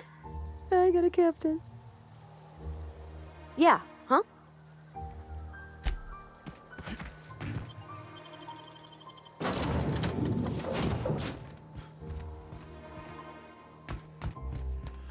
Captain, I have detected that Edgewater's power supply is now optimal.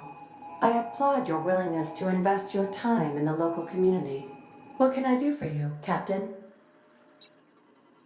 Do you know how to install a power regulator?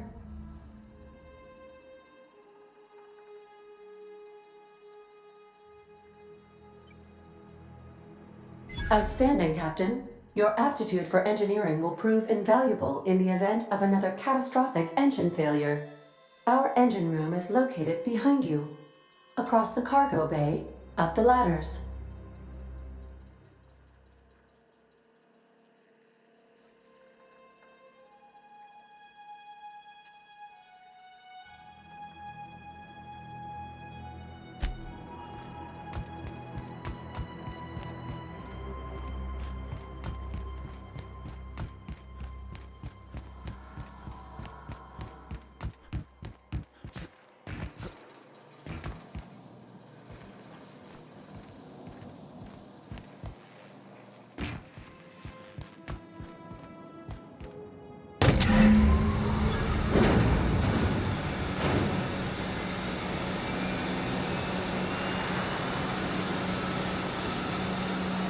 Something you need?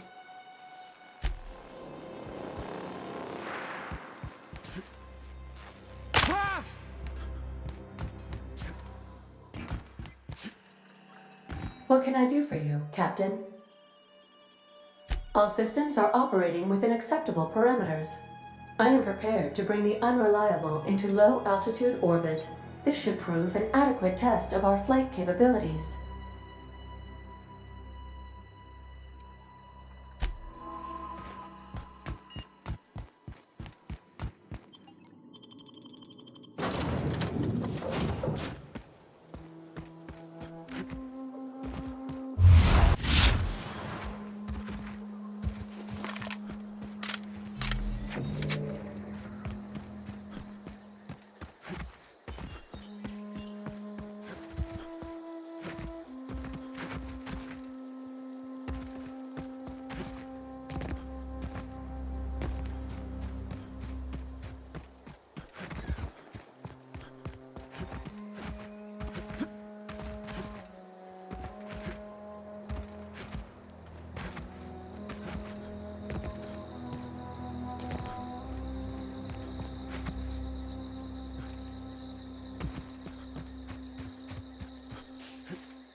Welcome. All systems are now operating with.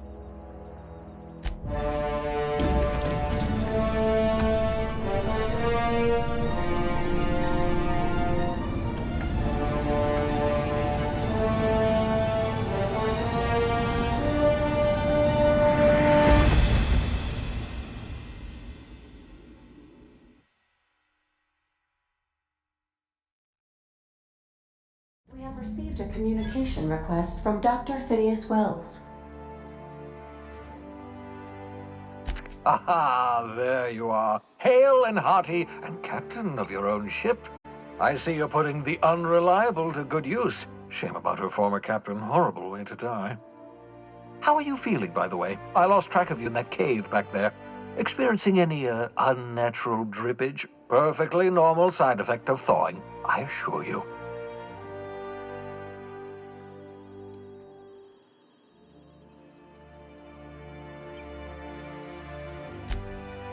Oh, that, yes, that's probably permanent.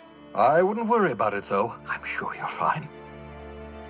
What you saw in Emerald Vale is happening all across the colony. Food shortages, lack of supplies, and basic necessities. We're dying. The chairman, the minister, and all their lackeys on the board are to blame. The Hope has some of the brightest minds Earth ever sent us. If we can revive the Hope's colonists, they can help us undo the board's mistakes. They can help us set things right. You need to get to Stellar Bay on Monarch. I have contacts there. They'll help me, help us, find the chemicals to revive your fellow colonists. Gladys Culkelly, lovely woman, runs a cozy little black marketing outfit on the Groundbreaker. She can get you a nav key to land on Stellar Bay.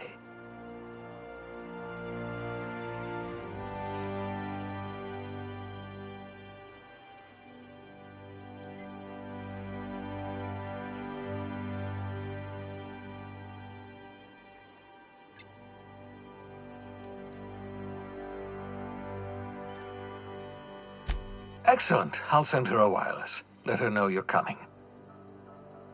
By the way, I gave Captain Hawthorne a disguise apparatus of my own design, cutting-edge technology, years ahead of its time.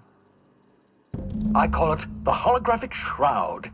I'm sure it will prove remarkably useful to you. You'll find it in the captain's quarters.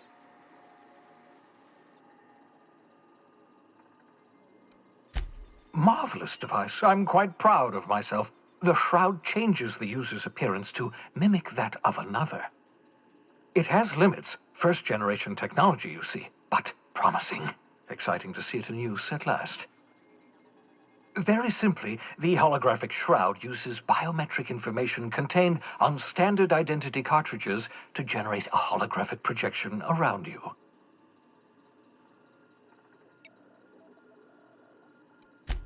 Only stands up to a casual scrutiny. Use it too long, bound to flicker, blur, something like that.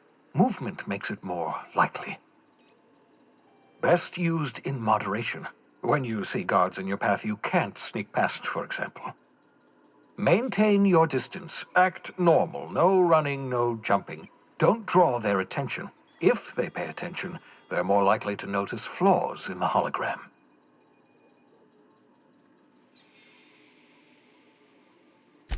A change of clothes. What is this? Some old spy serial? What inattentive and brainless guard would be fooled by such a shabby disguise?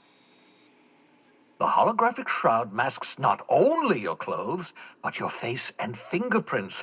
It modulates your voice and sweetens your breath.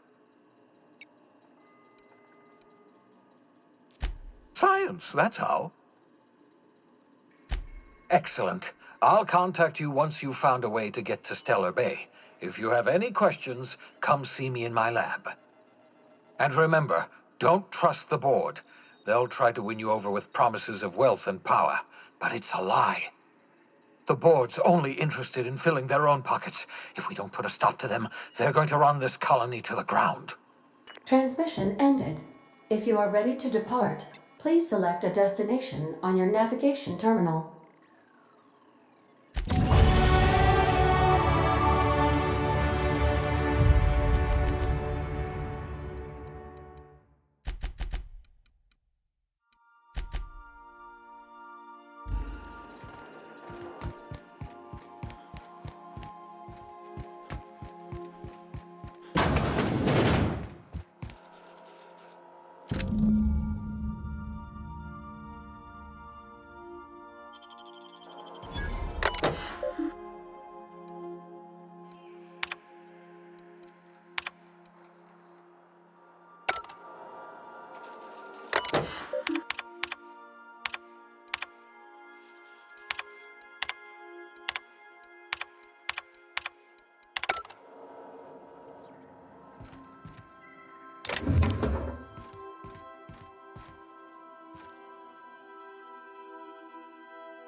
Yeah, so this is my hidey spot now. I was looking for a place that was quiet. I figured the kitchen would be louder than the hold, so here I am. Cozy like, ain't it?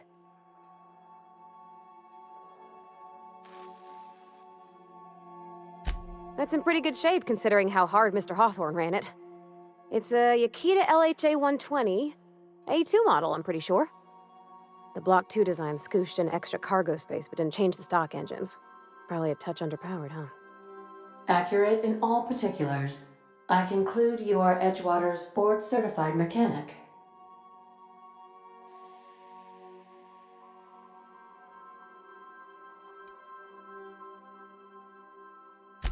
Fly-by-wire's pretty normal. Or leastways, that's what I read in the trades. I've never been on a real ship before. Hello! I am not a board-certified mechanic, but my dad was. He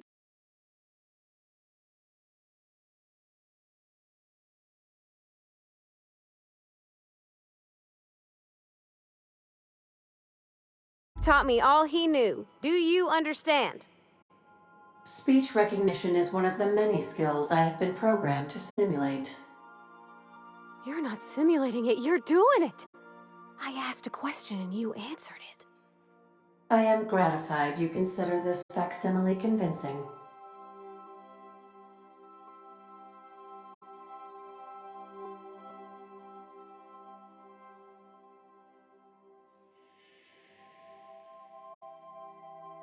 I don't see any holes in the hull. I'll take a good squint at her, make sure everything's tip-top.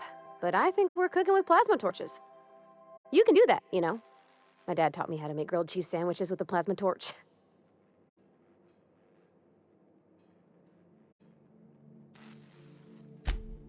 Mostly, yeah. I lived in the maintenance office near all my life. Mr. Thompson never let me forget how funny that was.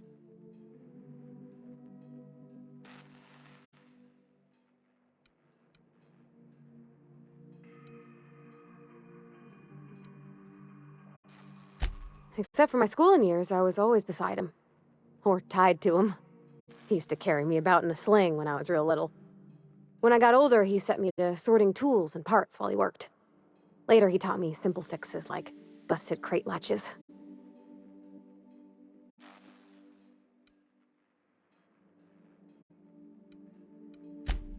I'm not exactly a model employee. Not like he wanted. The kind that stays quiet and gets the right work done in the right order every day. It's not normal for anyone to do as their parents. You take a vocational test. That decides your schooling and your career.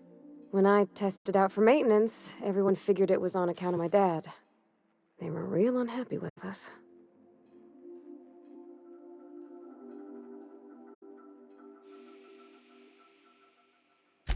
Well, I'm good at making things work the way they ought. Not so much at doing such to somebody else's schedule. There's times I'm working deep in the guts of a loader, getting it all running perfect. Then I look up to see it's tomorrow and I've blown another deadline. Anyhow, I was happy to get back home. I didn't care much for schooling.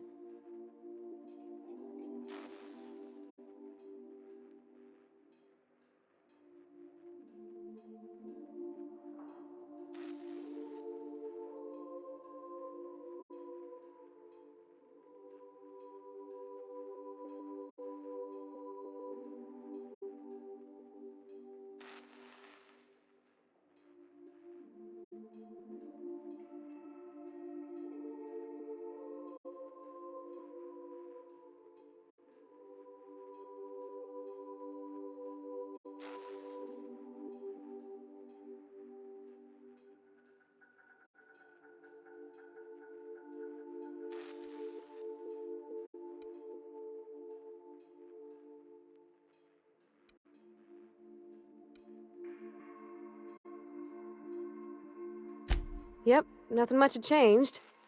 Everything was a little grayer, a little dirtier. Dad met me at the shuttle and gave me a big ol' hug. I noticed straight away that he was moving slower and stiffer. He made a little grunt when I squeezed.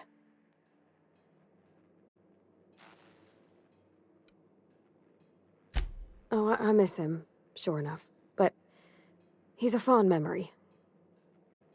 I was right beside him when he passed, holding his hand. Talking about him makes me smile.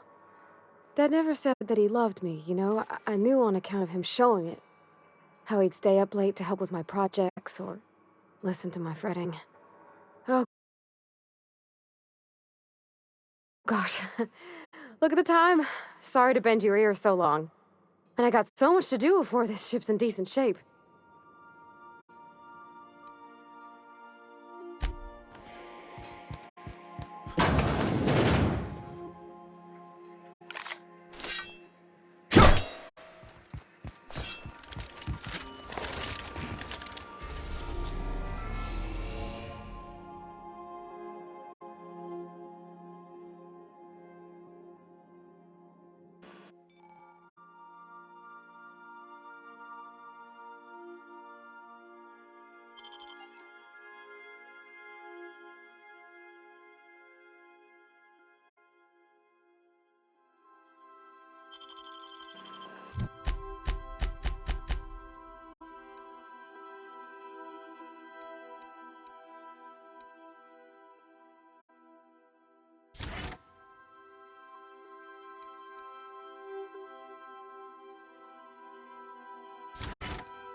Message from Dr. Wells. He'd like to congratulate you on finding a route to Monarch. Cascadia is utterly seething with dangerous, highly aggressive creatures more than capable of tearing you limb from limb. You'd have to be a lunatic to land in Cascadia, and I'm reasonably certain I tested your brain for incipient signs of insanity. Trust me, talk to Gladys Culkelly.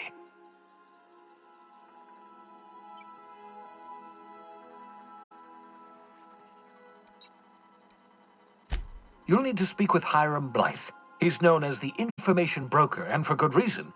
If anyone knows where I can find those chemicals, it's Hiram. I need those chemicals to revive the Hope's colonists. They can help us fight back against the board. They can help us set things right. If we don't put a stop to the board, they're going to drive this colony toward a complete societal collapse. You'll see what I mean when you arrive on Monarch.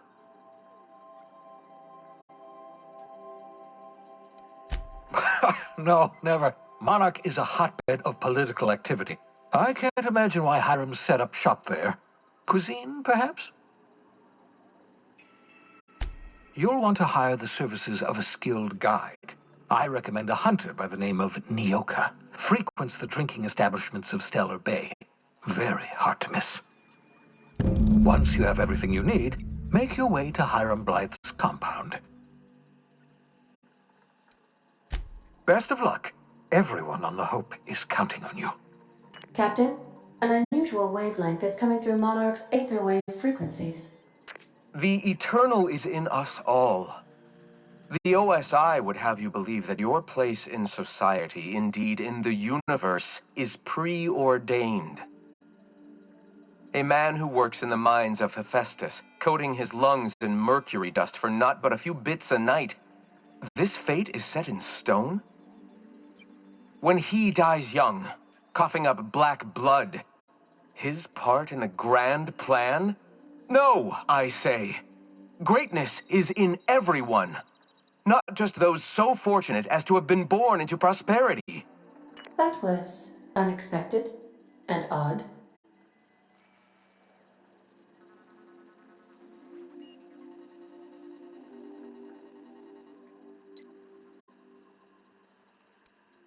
Analyzing the subtextual ordering. I believe it was a type of sermon, Captain. Very zealous in origin.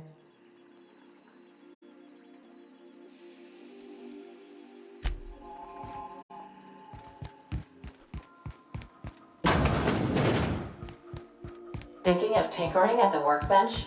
I used to love watching Alex work. Now I like watching you. Something busted, Captain?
I don't think I like this place one little bit. Where are we headed?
I don't think I like this.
Welcome back, Captain.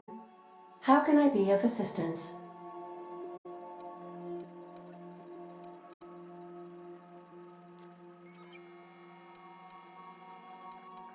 Certainly, Captain. What would you like to hear? As you wish, Captain.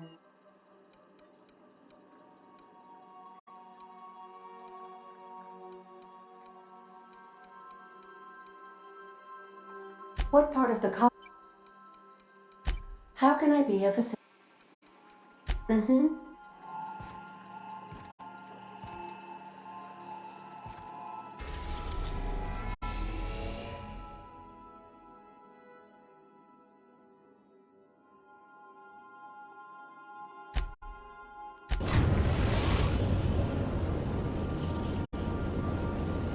We have successfully arrived at Phineas's orbital lab, Captain, and we are still in one piece. Shall I congratulate myself, or would you like to do the honors? Welcome back, Captain. How can I be?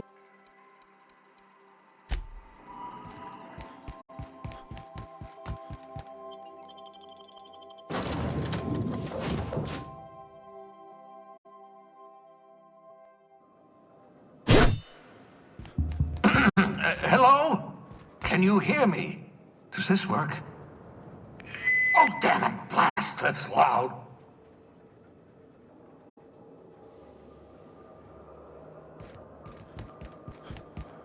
I'm just securing my ongoing experiments. And securing myself.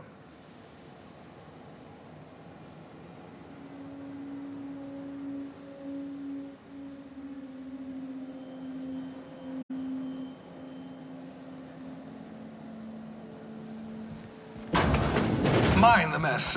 I haven't had a visitor since, in fact, I've never had a visitor. Oh, thank the law. Your skin hasn't spontaneously changed color. Potential side effect of the revival process. Very rare, but you never know. Right. Welcome to my little habitation, such as it is. I've got caffeinoids, cysty bits, if you're into that sort of thing. So, welcome. Make yourself at home. My secret hideout is your secret hideout.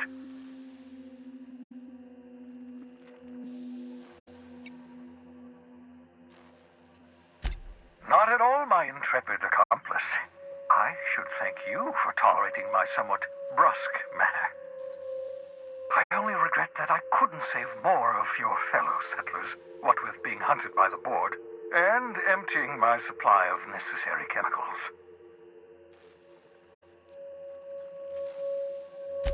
Of course. What's on your mind?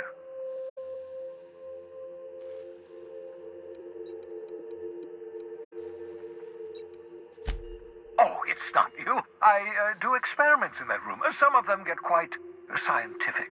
The unexpected is to be treasured, but from a safe distance. Regardless, it's quite comfortable in here, you know.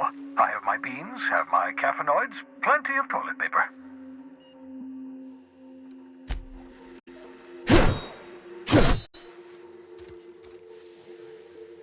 Aha! I see you found my portable molecular compression device, better known as a shrink. The sissy pigs make excellent test subjects, also surprisingly nutritious.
We're in orbit over Cascadia, Captain.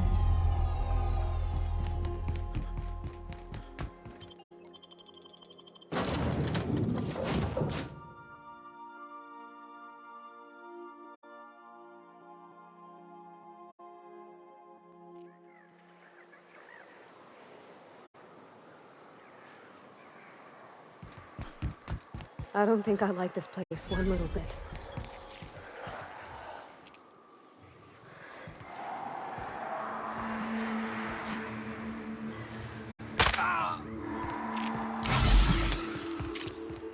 Captain, look out!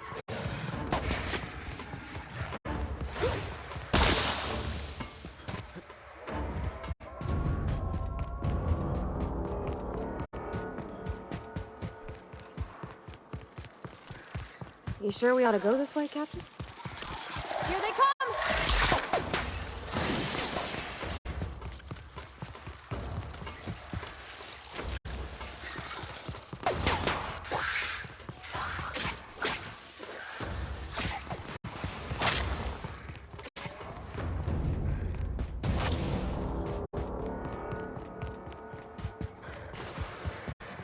This might be tough!